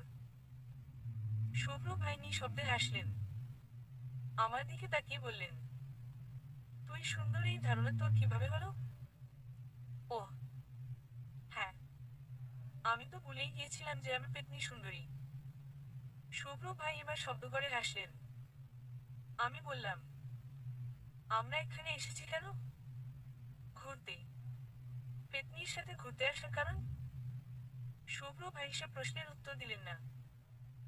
আবার চুপ হয়ে গেলেন। কিছুক্ষণ পর বললেন, আলো, ছেলেটাকে পছন্দ না হলে বিয়েটা করিস না। আমি জানি তোর ছেলেটাকে পছন্দ হয়নি। আমি ওনার কথায় চমকে উঠলাম। আমার যে লোকটাকে পছন্দ হয়নি সেটা উনি কিভাবে জানলেন? শুভ্র ভাই আবার বললেন, আলো, বাবাকে বল তুই এই বিয়েতে রাজি না। আমি দীর্ঘশ্বাস ফেলে বলিলাম, সেটা সম্ভব নয় শুভ্র ভাই। আমি ফুল বাবাকে কষ্ট দিতে পারবো না। এতখানি স্বার্থপর আমি হতে পারি না। বাবা কষ্ট কেন পাবেন? তোর কাউকে পছন্দ থাকতেই পারে, কিন্তু এই বিয়েতে অমত করে আমার লাভও তো কিছু হবে না শুভ্র ভাই। তোর কি সত্যিই কাউকে পছন্দ নেই আলো? উনার প্রশ্নটা শুনে আমার দম বন্ধ হয়ে আসছে। গলার কাছে কিছু একটা শক্ত হয়ে জট পাকিয়ে গেছে মনে হচ্ছে। চিৎকার করে না কাঁদলে এটা ঠিক হবে না। আমার উত্তর না পেয়ে উনি আবার প্রশ্ন করলেন, কি রে, কথা বলছিস না কেন? আমি কাঁপা কাঁপা গলায় বললাম, আছে। তাহলে বাবাকে সেটা বলছিস না কেন? কারণ ফুল বাবাকে বলে কোনো লাভ নেই। আমি যাকে চাই সে হয়তো আমাকে চায় না। যে আমাকে চায় না তার কথা আমি ফুল বাবাকে কিভাবে বলবো? আর কি বা বলবো? হ্যাঁ, আমি চাইলে এই বিয়েতে না করে দিতে পারি, কিন্তু তাতে লাভ? এই ছেলেটাকে না করলে ফুল বাবা আমার জন্য আরেকজন ছেলে ঠিক করবে। আমাকে কাউকে না কাউকে বিয়ে করতেই হবে। যাকে আমি চাই তাকে তো আমি পাবো না, তাই না? তাহলে শুধু শুধু ফুল বাবাকে কষ্ট কেন দেব? তুইও অনেক বড় হয়ে গেছিস আলো, কিন্তু একটু একটু বোকায় আছিস। বাড়ি চলুন শুভ্র ভাই, আমার এখানে ভালো লাগছে না। কথাটা বলেই আমি হাঁটতে শুরু করলাম। শুভ্র ভাই আমার পিছু পিছু আসতে শুরু করলেন। আমার সব কেমন যেন এলোমেলো লাগছে। গুছিয়ে নিতে চাইছি, কিন্তু ফের অগোছালো হয়ে পড়ছে। বাড়ি ফিরতে ফিরতে সন্ধ্যা হয়ে গেছে। আমি ফ্রেশ হয়ে রান্নাঘরে ঢুকেছি। আমার রান্নাঘরে যাওয়ার কোনো দরকার ছিল না, কিন্তু তবুও এসেছি নিজেকে ব্যস্ত রাখার জন্য। আমি রান্নাঘরে ঢুকেই চা বানাতে শুরু করলাম। বিন্তি রাতের জন্য রান্না করছিল। আমাকে বলল, আপা, আপনার কিছু লাগলে আমারে কন। না, বিন্তি, তুই রান্না করছিস কর। আপা, আপনি আজকাল মাঝে মধ্যে রান্নাঘরে আসেন যে। রান্না শিখতে আসি। বরকে খাওয়ানোর জন্য রান্না শিখতে হবে না? বিন্তি আমার কথা শুনে মুখ টিপে হাসল। আমি চা বানিয়ে ড্রয়িং রুমে এলাম।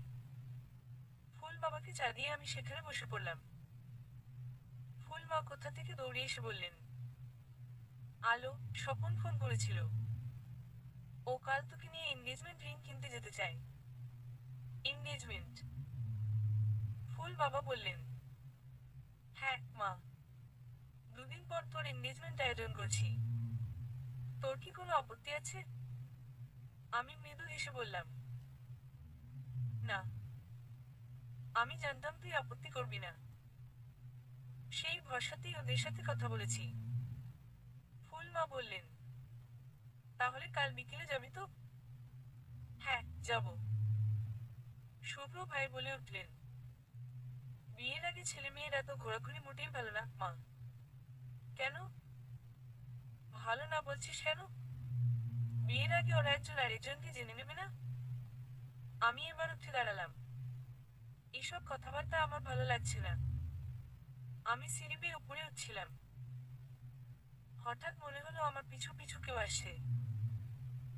আমি পিছনে ফিরে দেখলাম ফুল মা আসছেন। আমি জিজ্ঞেস করলাম, কিছু বলবি ফুল মা? ফুল মা আমার কাছে এসে বললেন, আলো, তুই এই বিয়েতে মন থেকে রাজি তো? হ্যাঁ ফুল মা, আমি মন থেকে রাজি, কিন্তু আমার সেরকম মনে হচ্ছে না। তোর মুখ দেখে মনে হয় তুই এই বিয়েতে খুশি না। না ফুল মা, তুমি অযথা চিন্তা করছো। আমরা তোর উপর কিছু চাপিয়ে দিচ্ছি না তো রে মা। না ফুল মা, এসব কি বলছো? তুমি শুধু শুধু এত ভাবছো। আমি মন থেকে রাজি। আচ্ছা, ঠিক আছে। ফুলমা আমাকে আদর করে দিয়ে চলে গেলেন। আমি দীর্ঘশ্বাস ফেললাম। সব মায়েরাই বুঝি এমন হয়। সন্তানের মুখ দেখেই সব বুঝে ফেলেন। আমি নিজের ঘরে বসে চুল আঁচড়াচ্ছি। হঠাৎ কোথা থেকে শুভ্র ভাই চলে এলেন। আর এসেই আমি কিছু বুঝে ওঠার আগেই আমাকে টানতে টানতে ছাদে নিয়ে গেলেন। আমি শুভ্র ভাইয়ের হাত ছাড়িয়ে কোমরে হাত দিয়ে বললাম, এসব কি শুভ্র ভাই? আপনি আমাকে ছাদে নিয়ে এলেন কেন? তোর সাথে আমার কথা আছে। শুনেন শুভ্র ভাই, আপনি এভাবে যখন তখন আমার হাত ধরবেন না। আমি এখন বড় হয়ে গেছি। শুভ্র ভাই এবার আমার দুই বাহু চেপে ধরলেন। দাঁতে দাঁত চেপে বললেন, আমি হাত ধরলে সমস্যা?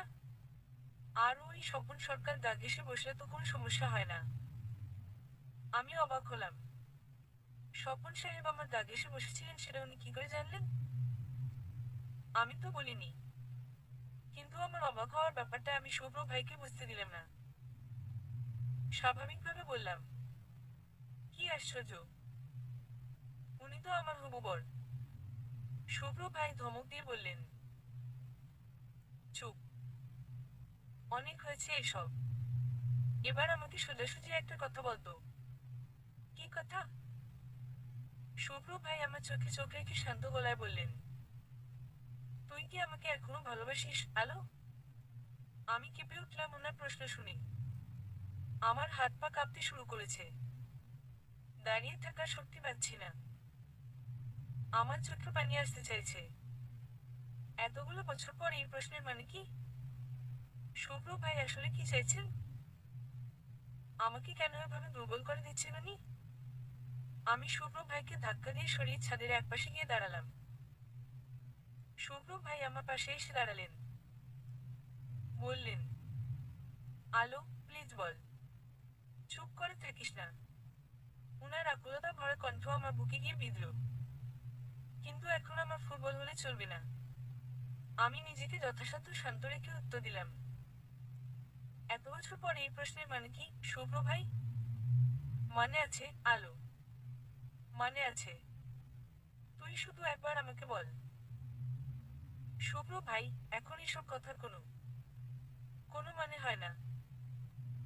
আপনি ভুলে যাচ্ছেন দুদিন পর আমার এনগেজমেন্ট। আমি চলে আসছিলাম। শুভ্র ভাই আমার পথ আটকে দাঁড়িয়ে বললেন, এভাবে চলে যাবি না আলো। বল। তোকে বলতেই হবে।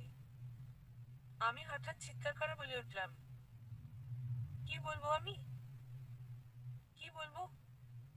যা বলার সেটা তো 8 বছর আগেই বলে দিয়েছি। সেদিন তো আপনি এভাবে জানতে চাননি শুভ্র ভাই। সেদিন আপনি আমার অনুভূতিগুলো হেসে উড়িয়ে দিয়েছিলেন। সব ভেঙে টুকরো টুকরো করে ফেলেছিলেন।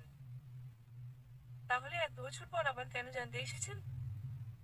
আলো, আমি মানছি আমি তোর সাথে নিষ্ঠুরতা করেছিলাম। কিন্তু তার পিছনে কারণ ছিল। আমি আসলে তোর। আমি ওনাকে কথার মাঝে থামিয়ে দিয়ে বললাম, থামুন আপনি। আমি কিচ্ছু জানতে চাই না। আমি এই 8 বছরে নিজেকে একটু একটু করে গুছিয়ে নিয়েছি শুভ্র ভাই। দয়া করে আমাকে আর এলোমেলো করে দেবেন না। প্লিজ, আমাকে একটু দয়া করুন। আমি দৌড়ে শুভ্র ভাইয়ের সামনে থেকে চলে এলাম। ঘরের দরজা বন্ধ করে দিলাম। আজ আমি অনেক কাঁদবো, অনেক। সাত সকালে ঘুম থেকে উঠে রান্নাঘরে এসেছি। আজও উদ্দেশ্য হলো নাস্তা বানানো। আমি সর্বান্তকরণে নিজেকে ব্যস্ত রাখার চেষ্টা করছি। কাল রাতের ঘটনাটা ভুলে যাওয়ার চেষ্টা করছি। রান্না করছিলাম। বিন্তি আর ফুলমা আমাকে সাহায্য করছিল। হঠাৎ রান্নাঘরে শুভ্র ভাই এলেন। ফুলমাকে বললেন, মা, চা দাও। ফুলমা আমাকে বললেন, আলো, একটু চা বানিয়ে দে না মা। শুভ্র ভাই বলে উঠলেন, ও কেন, মা? তুমি বানাও না। কি আশ্চর্য শুভ্র, ও বানালে কি সমস্যা? শুভ্র ভাই কিছু বললেন না। ফ্রিজ থেকে ঠান্ডা পানির বোতল বের করছিলেন। বিন্তি আমাকে বলল, আপা, আপনি দেখি বড়ে রান্না কইরা খাওয়ানোর খুব শখ। রোজই রান্নাঘরে চলে আসেন রান্না শিখতে। শুভ্র ভাই বলে উঠলেন, রান্না শিখে কি লাভ বিন্তি? বিয়েটা হয় কিনা তাই দেখা গে। ফুল মাবরু কুচ্ছে তাকিয়ে বললেন, এসব কি বলছিস? বিয়েটা হয় কিনা মানে? বিয়ে হবে না কেন? মা, ভবিষ্যতে কি হবে সেটা তো আগে থেকে বলা যায় না। ধরো, এমন কিছু ঘটলো যাতে ওর এই বিয়েটা ভেঙে গেল। এসব বাজে কথা বলবি না শুভ্র, যা এখান থেকে। উনি আমার দিকে তাকিয়ে বললেন, এই যে ধনকন্যা দেখিস, আজ যেন এনগেজমেন্ট রিং কেনার পর তোকে আবার মাঝ রাস্তায় ফেলে রেখে না যায়। আমি কিন্তু আজ তোকে উদ্ধার করতে যেতে পারবো না। কথাটা বলে উনি রান্নাঘর থেকে বেরিয়ে গেলেন। আমি ওনার কোনো কথা মানে বুঝতে পারছি না। আমার মনে হচ্ছে শুভ্র ভাই আমার প্রেমে পড়েছে, আর এই বিয়েটা হোক সেটা উনি চাইছেন না। কিন্তু আমার মনে হয় যদি সত্যিকার থাকে তাহলে সেটা উনি স্পর্শ করে বলছেন না কেন? কি চাইছেন উনি? অদ্ভুত। নাস্তার টেবিলে বসে আছি। ফুল বাবা আমাকে বললেন, আলো, বলছি যে কাল তোর ফুল মার সাথে গিয়ে এনগেজমেন্টের কেনাকাটা সেরে ফেলিস। ঠিক আছে ফুল বাবা। দাদিমণি বললেন, আজ বিকালে কি স্বপন তোকে নিতে আসবে? আমি হ্যাঁ সূচক মাথা নাড়লাম। দাদিমণি বললেন, ছেলেটা বোধহয় খুব দায়িত্ববান, তাই না আলো? শুভ্র ভাই বলে উঠলেন, হ্যাঁ দাদিমণি, খুব দায়িত্ববান। এতটাই দায়িত্ববান যে রাতের বেলা নিজের হবু বউকে রাস্তায় একা ফেলে চলে যায়। তাহলেই বোঝ কতটা দায়িত্ববান। কথা শেষ করে শুভ্র ভাই উঠে গেলেন। ফুল বাবা জিজ্ঞেস করলেন, কি রে আলো, স্বপন তোকে একা ফেলে চলে গিয়েছিল? না মানে, উনার জরুরি কল এসেছিল তাই চলে যেতে হয়েছিল। ফুল বাবা ভাবুক হয়ে পড়লেন। উনার কপালে চিন্তার ভাঁজ পড়ল। বিকালবেলা নিজের ঘর গোছাচ্ছিলাম।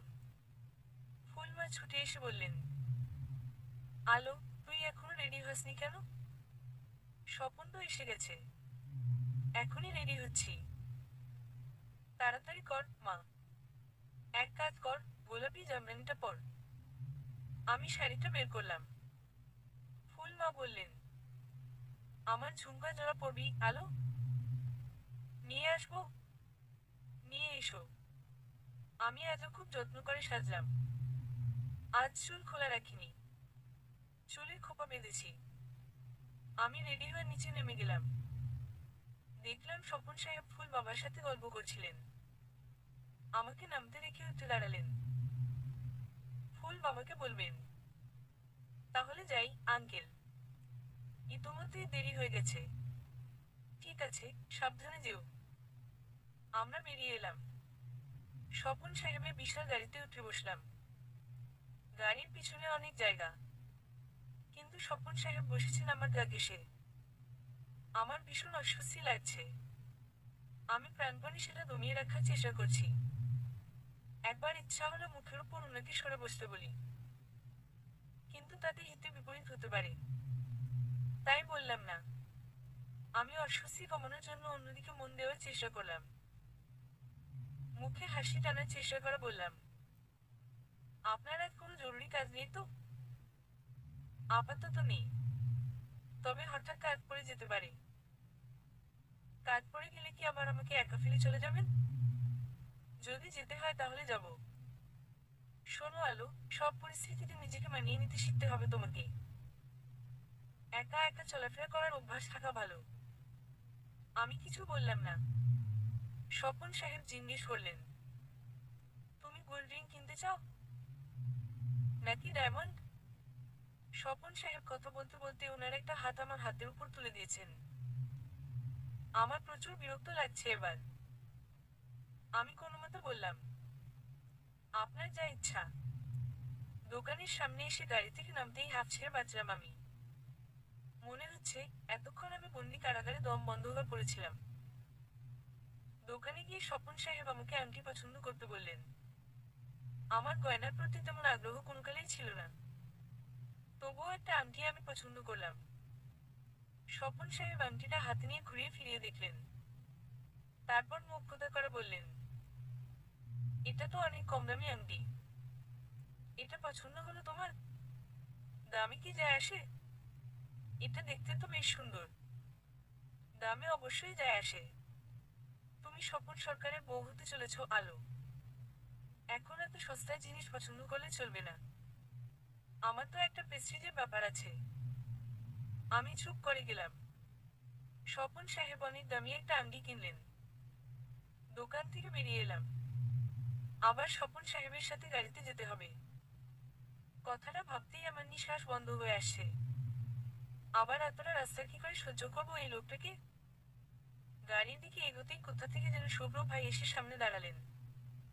আমি বিস্ময় নিয়ে বললাম, শুভ্র ভাই, আপনি? আমার সাথে চল। কোথায়? কোথায় আবার? বাড়ি। স্বপন সাহেব বললেন। শুভ্র সাহেব, আমি আলোকে বাড়িতে পৌঁছে দিতে যাচ্ছি। আপনি চাইলে আমাদের সাথে আসতে পারেন। শুভ্র ভাই হাসিমুখে বললেন, না, ধন্যবাদ। আমি আপনার গাড়িতে যাব না। আর আলো যাবে না। স্বপন সাহেব ভ্রু কুঁচকে বললেন, আলো যাবে কিনা সেটা আপনি ঠিক করে দেবেন? আলো তাই করবে যেটা আমি বলবো। আপনি হয়তো ভুলে যাচ্ছেন ওর সাথে আমার সম্পর্কটা কি। সম্পর্ক এখনো হয়নি। আগে হোক। তারপর ও আপনার কথা শুনবে। কথাটা বলে শুভ্র ভাই আমার হাত ধরে টেনে নিয়ে চলে গেলেন। আমি পিছনে না তাকিয়ে বুঝতে পারছি স্বপন সাহেব অবাক হয়ে তাকিয়ে আছেন। রিকশার পাশাপাশি বসে আছি আমি আর শুভ্র ভাই। রিকশা বেশ জোরে চলছে। বাতাসের তীব্রতায় আমার ঠান্ডা ঠান্ডা লাগছে। আমি গম্ভীর গলায় প্রশ্ন করলাম, এসব আসলে হচ্ছেটা কি? শুভ্র ভাই আমার দিকে তাকিয়ে বললেন, কনসবো, এই যে, আপনি আমাকে ওভাবে নিয়ে এলেন। স্বপন সাহেব কি ভাবলেন বলুন তো? যা খুশি ভাবুক, আমার তাতে কিছু যায় আসে না। শুভ্র ভাই, আপনি আসলে কি চাইছেন? কি আবার চাইবো? তোর বিয়ে দিয়ে তোকে বিদায় করতে চাইছি। আমি আবার দ্বিধায় পড়ে গেলাম। আশ্চর্য মানুষ শুভ্র ভাই। উনার কোন কথা সত্যি আর কোনটা মিথ্যা সেটা আমি ধরতে পারছি না। কাল রাতের কথা আর এইমাত্র বলা কথার মধ্যে কোনো মিল পাচ্ছি না। উনি এত কনফিউশন কেন তৈরি করছেন কে জানে। বাড়িতে ঢুকেই দেখলাম সবাই থমথমে মুখে বসে আছে। মনে হচ্ছে সাংঘাতিক কিছু হয়েছে। কিন্তু এইটুকু সময়ের মধ্যে কি এমন হলো আমি সেটাই বুঝতে পারছি না। ফুল বাবা গম্ভীর মুখে বললেন, আমার সামনে বসো তোরা দুজন। আমি আর শুভ্র ভাই একজন আরেকজনের দিকে একবার তাকালাম। তারপর ফুল বাবার সামনে বসলাম। ফুল বাবা বললেন, এসব আমি কি শুনলাম, শুভ্র? শুভ্র ভাই বললেন, তুমি কি শুনেছ সেটা না বললে কিভাবে বুঝবো, বাবা? তুমি আলোকে কোথায় পেলে, শুভ্র? ও যেখানে গিয়েছিল সেখানে পেয়েছি। তুমি সেখানে কেন গিয়েছিলে? আলোকে নিতে গিয়েছিলাম। বেশ, সেটা মেনে নিলাম। কিন্তু তুমি নাকি স্বপনকে অপমান করেছো? আমি এবার বিস্ফারিত চোখে ফুল বাবার দিকে তাকালাম। এই স্বপন নামক লোকটা তো খুব সাংঘাতিক। ফুল বাবাকে ফোন করে এইসব বলেছে। শুভ্র ভাই একবার আমার দিকে তাকালেন। তারপর স্পষ্ট গলায় বললেন, আমি কাউকে অপমান করিনি। তুমি স্বপনকে বলেছ যে আলো ওর কথা শুনতে বাধ্য নয়, কারণ ও একজন আউটসাইডার। বলেছ না? না, বাবা, আমি এভাবে বলিনি। আমি আর চুপ করে থাকতে পারলাম না। বলে উঠলাম, ফুল বাবা, আসলে। আমার কথা শেষ হওয়ার আগেই ফুল বাবা বললেন, তুই চুপ করে বসে থাক, আলো। আমি চুপ করে গেলাম। ফুল বাবা শুভ্র ভাইয়ের দিকে তাকিয়ে বললেন, শুভ্র, স্বপন কি তাহলে মিথ্যা কথা বলছে? বাবা, তোমার যদি মনে হয় যে তোমার নিজের ছেলে মিথ্যা বলছে তাহলে আমার কিছু করার নেই। ফুল বাবা কিছুক্ষণ গম্ভীর হয়ে বসে থাকলেন। তারপর বললেন, আলো, তোর এনগেজমেন্ট দুদিন পর নয়, কাল সন্ধ্যায়। আমি কিছু না বলে চুপচাপ উঠে ঘরে চলে এলাম। এঙ্গেজমেন্টটা তো হওয়ারই ছিল, সেটা কাল হোক বা পরশু। আজ সকাল থেকেই আমি নিজের ঘরে বসে আছি, একবারের জন্য নিচে যাইনি। বাইরে থেকে হইচই শুনতে পাচ্ছি, বোধহয় বাড়িটাকে সাজানো হচ্ছে। একটু পরে আমার ঘরের দরজায় টোকা পড়ল। আমি দরজা খুলে দেখলাম ফুলমা এসেছে, হাতে খাবারের প্লেট। ফুলমা ঘরে ঢুকে খাটে বসে পড়লেন। আমাকে বললেন, কি রে, দাঁড়িয়ে আছিস কেন? আয়, খাইয়ে দেই। আমার অনেক কাজ, তাড়াতাড়ি আয়। আমি গিয়ে ফুল মায়ের সামনে বসলাম। ফুল মা বললেন, আলো, তুই খাওয়া শেষ করে রেডি হবি, শপিং এ যেতে হবে। কেনাকাটা তো হয়নি। আমি কোথাও যাব না, ফুল মা। যাবি না?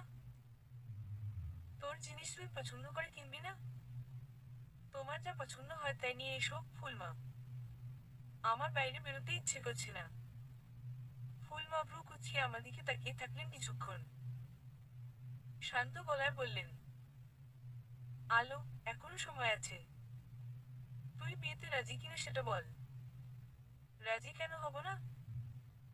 তুমি অযথা চিন্তা করছো। ফুল মা আর কোনো কথা বললেন না, আমাকে খাইয়ে দিয়ে চলে গেলেন। আমি দরজা বন্ধ করে বিছানায় শুয়ে পড়লাম। আমার চোখ দুটো খুব জ্বলছে, চোখে পানি আসতে চাইছে। আমি চোখ বন্ধ করে ফেললাম। কতক্ষণ মরার মতো ঘুমিয়েছি জানি না। দরজা ধাক্কানোর শব্দে ঘুম ভাঙল। এখন সম্ভবত বিকাল হয়ে এসেছে। নিজের উপর নিজেই আশ্চর্য হচ্ছি, এতক্ষণ ঘুমিয়েছি আমি। উঠে গিয়ে দরজা খুলে দিলাম। ফুল মা আমার হাতে কতগুলো ব্যাগ ধরিয়ে দিয়ে বলল, আলো, তাড়াতাড়ি রেডি হ, সন্ধ্যা তো হয়ে আসছে। স্বপনের বাড়ির সবাই চলে আসবে। আমার রেডি হতে বেশি সময় লাগবে না, তুমি চিন্তা করো না। তোর যদি সাহায্য লাগে তাহলে আমাকে রাখবি। ঠিক আছে। ফুল মা চলে গেলেন। আমি প্যাকেটগুলো খুলে দেখলাম, তাতে একটা মেরুন রঙের লেহেঙ্গা আর কিছু গয়না। আমি ওয়াশরুমে গেলাম। অনেকক্ষণ কান্নাকাটি করার কারণে আমার মাথা ঝিমঝিম করছে। আমি লম্বা একটা শাওয়ার নিলাম। লেহেঙ্গাটা গায়ে চড়িয়ে চুল শুকাচ্ছিলাম। চুল শুকাতে বেশ খানিকটা সময় লেগে গেল। আমি আয়নার দিকে এগিয়ে গেলাম। চোখে কাজল পরলাম, ঠোঁটে লিপস্টিক লাগালাম, কানে দুল পরছিলাম। এমন সময় বাইরে হইচই শুনে বারান্দায় গিয়ে দাঁড়ালাম। দেখলাম স্বপন সাহেব এসে গেছেন। উনার সাথে আরো কয়েকজন মানুষকে দেখতে পেলাম। আমি আবার ঘরে চলে এলাম। চুল আছে পিঠের উপর ছড়িয়ে দিলাম। নিজেকে আয়নায় দেখছিলাম। কি যেন একটা ফাঁকা ফাঁকা লাগছে। নিজের সাজ নিজেই দেখছিলাম। তখন দরজায় কেউ নক করলো। আমি গিয়ে দরজা খুললাম। শুভ্র ভাই এসেছেন। আমি ভ্রু কুঁচকে বললাম, আপনি? ফুলমা কোথায়? শুভ্র ভাই জবাব দিলেন না। ঘরের ভেতরে ঢুকে বললেন, ফুলমা ব্যস্ত আছে। তুই তো দেখছি সেজেগুজে বসে আছিস। তো আমার কি না সেজে বসে থাকার কথা ছিল? শুভ্র ভাই হাসলেন। হঠাৎ আমাকে নিয়ে গিয়ে সোফায় বসিয়ে দিলেন। আর উনি নিজে আমার সামনে হাঁটু গেড়ে বসলেন। তারপর খয়েরি রঙের ছুরি বের করে আমার হাতে পরিয়ে দিতে শুরু করলেন। আমি অবাক চোখে ওনার দিকে তাকিয়ে আছি। কিন্তু উনার সেদিকে কোনো খেয়াল নেই। চুড়ি পরানো শেষ করে শুভ্র ভাই আমার হাত নিজের হাতের মধ্যে নিলেন। আমার চোখের দিকে তাকিয়ে হঠাৎ বলে উঠলেন, আমি তোকে ভালোবাসি, আলো। আমি কেঁপে উঠলাম। আমার সর্বাঙ্গ শিহরিত হয়ে উঠল। এই সেই কথা যেটা আমি সবসময় শুভ্র ভাইয়ের মুখ থেকে শুনতে চেয়েছি। আমার চোখ ঝাপসা হয়ে আসছে। যখন তখন পানি গাল বেয়ে পড়তে শুরু করবে। আমার বুকের ভেতর চিনচিন করছে। আমি কথা বলতে পারছি না। কেবল আমার ঠোঁট জোড়া হালকা কাঁপছে। শুভ্র ভাই আগের মতোই শান্ত গলায় বললেন, তুই এই বিয়েটা করিস না, আলো। প্লিজ আলো। তুই এই বিয়েটা করলে আমি মরে যাব। আমি খেয়াল করলাম শুভ্র ভাইয়ের চোখ লাল হয়ে আসছে। আমার খুব কষ্ট হচ্ছে, কিন্তু সেই সাথে আরেকটা মুখও আমার চোখের সামনে ভাসছে, ফুল বাবার মুখ। না, ফুল বাবার সাথে এত বড় বেইমানি করতে পারবো না আমি। আমি শুভ্র ভাইকে সরিয়ে উঠে দাঁড়ালাম। অন্যদিকে ঘুরে বললাম, এটা সম্ভব নয়, শুভ্র ভাই। এটা কিছুতেই সম্ভব নয়। আমি ফুল বাবাকে অসম্মান করতে পারবো না। প্রতিশোধ নিচ্ছিস? আমি অবাক চোখে ওনার দিকে তাকালাম। প্রতিশোধ? হ্যাঁ, প্রতিশোধ। 8 বছর আগে আমি তোর সাথে নিষ্ঠুরতা করেছিলাম। আর আজ তুই করছিস। তুই আমার কথাটা একবারও ভেবে দেখবি না, আলো? শু শুভপ্র ভাই, এখন আর ভাবার সময় নেই। শুভ্র ভাই আমার সামনে এসে দাঁড়ালেন। আমার হাত ধরে বললেন, আলো, মা বাবাকে রাজি করানোর দায়িত্ব আমার। শুধু তুই হ্যাঁ বল। আমি জানি তুই এই বিয়েটা মন থেকে মেনে নিতে পারিসনি। তুই আমাকে ভালোবাসিস। আমি শুভ্র ভাইয়ের দিকে তাকালাম। আমার চোখ থেকে পানি ঝরতে শুরু করেছে। অসহ্য ধরনের কষ্ট হচ্ছে। আমি কান্না ভেজা কণ্ঠে বললাম, শুভ্র ভাই, সেই তো আপনি এলেন। এত বেলা করে কেন এলেন, শুভ্র ভাই? এখন যে বড্ড বেলা হয়ে গেছে। আর যে সময় নেই। শুভ্র ভাই আমার চোখের পানি মুছে দিতে দিতে বললেন, আলো, একটা বেলা শেষ হয় তো আরেক বেলা শুরু হয়। তাই না? আমি এক দৃষ্টিতে উনার দিকে তাকিয়ে আছি। উনাকে ফিরিয়ে দেওয়ার শক্তি পাচ্ছি না। আলো। হঠাৎ কারো ডাক শুনে আমরা দুজন ছিটকে দূরে সরে গেলাম। তাকিয়ে দেখলাম দরজায় ফুল মা দাঁড়িয়ে। আমি তাড়াতাড়ি চোখ মুছে ফেললাম। মুখে হাসি আনার চেষ্টা করে বললাম, ফু। ফুল মা, আমি রেডি। চলো নিচে যাই। ফুল মা ধীরে ধীরে আমার সামনে এসে দাঁড়ালেন। কিছুক্ষণ আমার দিকে তাকিয়ে থাকলেন। তারপর আমি কিছু বুঝে ওঠার আগেই সজোরে আমার গালে চড় বসিয়ে দিলেন। আমি টাল সামলাতে না পেরে পড়ে যাচ্ছিলাম। কিন্তু তার আগেই শুভ্র ভাই আমাকে ধরে ফেললেন। ফুল মাকে বললেন, ওকে মেরো না, মা। ওর কোনো দোষ নেই। সব দোষ আমার। ফুল মা আমাদের দিকে এগিয়ে এসে বললেন, বারবার বারবার জিজ্ঞেস করেছি এই বিয়েটা তুই মন থেকে চাস কিনা। কেন বললি না, আলো? বল কেন? আমি না তোর ফুল মা। নিজের মনের কথা তুই আমাকে বলতে পারবি না কেন? আমি কি তোকে এতটাই দূরে সরিয়ে বড় করেছি আলো? আমি খেয়াল করলাম ফুল মা কাঁদছে। আমার চোখেও পানি এসে গেছে। আমি কাঁপা কাঁপা গলায় বললাম, ফুল মা। আমি আসলে চুপ। আলো,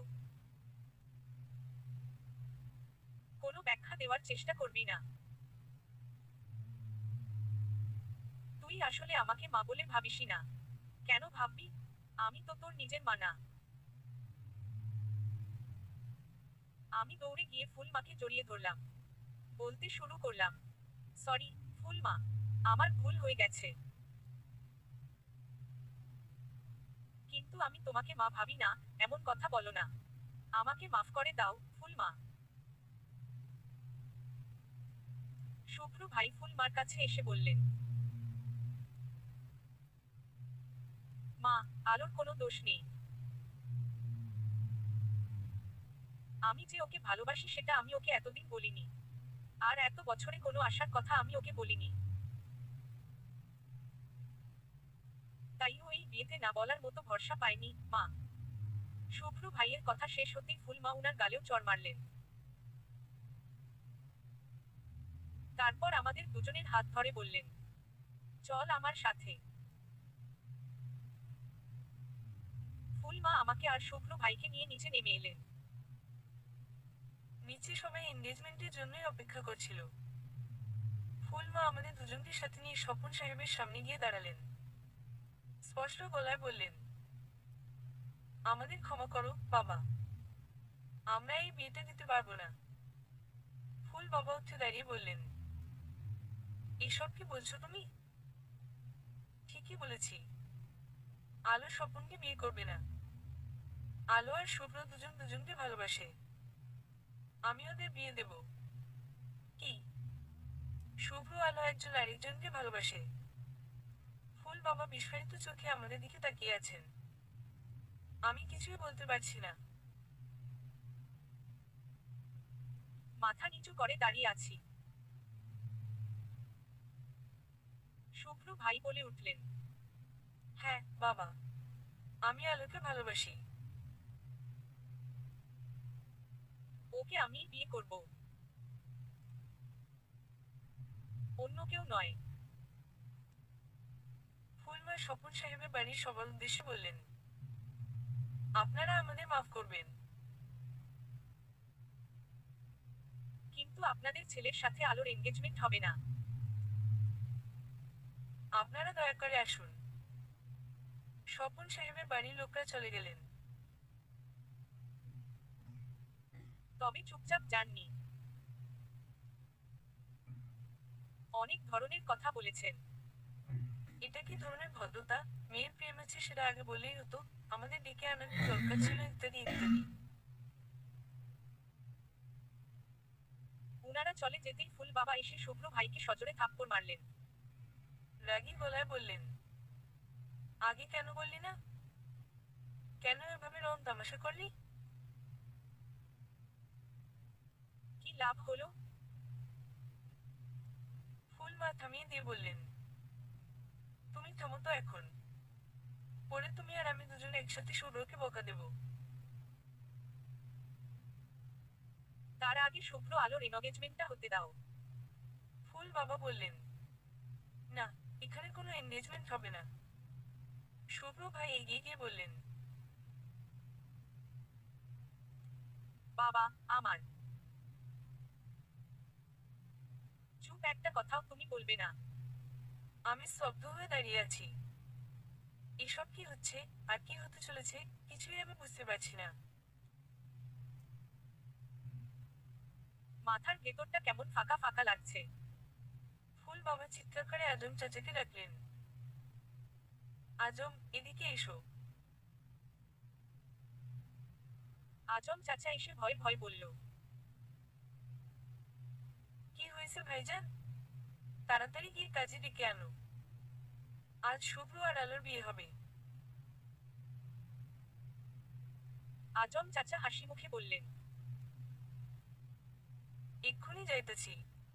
আমার চোখে আবার পানি আসছে। আমি বিশ্বাস করতে পারছি না। সত্যিই কি শুভ্র ভাইয়ের সাথে আমার বিয়ে হচ্ছে? আমি কি স্বপ্ন দেখছি? এখনই ঘুম ভেঙে যাবে না তো? ফুলমা আর দাদিমণি নিজেদের সব গয়না পরিয়ে আমাকে সাজাচ্ছেন। দাদিমণি বললেন, যাক, আমাদের আলো তবে আমাদের বাড়িতেই থাকলো। আমাদের বাড়িটা আর অন্ধকার হলো না তবে। কিছুক্ষণ পর একজন বৃদ্ধ কাজী সাহেব এলেন। বিয়ে পড়ানো শুরু করলেন। আমি কাঁপা কাঁপা গলায় কবুল বললাম। ফুলমা আমাকে আদর করে কপালে চুমু খেলেন। হেসে বললেন, এখন থেকে কিন্তু আমি তোর শাশুড়ি। আমার এখনো মনে হচ্ছে আমি স্বপ্ন দেখছি। বারবার নিজেকেই নিজে চিমটি কাটছি। আমি শুভ্র ভাইয়ের ঘরে বসে আছি। শুভ্র ভাই না, শুভ্র ঘর। না, শুধু শুভ্র না, এটা আমারও ঘর এখন। ঘরটা খুব সুন্দর করে সাজানো হয়েছে। জানালার ফাঁক দিয়ে চাঁদের আলো আসছে। চাঁদের আলো ঘরের সৌন্দর্য আরো বাড়িয়ে দিচ্ছে। কিছুক্ষণ পর শুভ্র এসে আমার সামনে বসলো। আমার দিকে তাকিয়ে বলল, তোকে আজ খুব সুন্দর লাগছে, আলো। আমি মুখ ঘুরিয়ে বললাম, জান, আমার সাথে কথা বলতে আসবেন না আপনি? এ আবার কেমন কথা? আজ কথা না বললে আর কবে বলবো? 8 বছর পর বলবেন।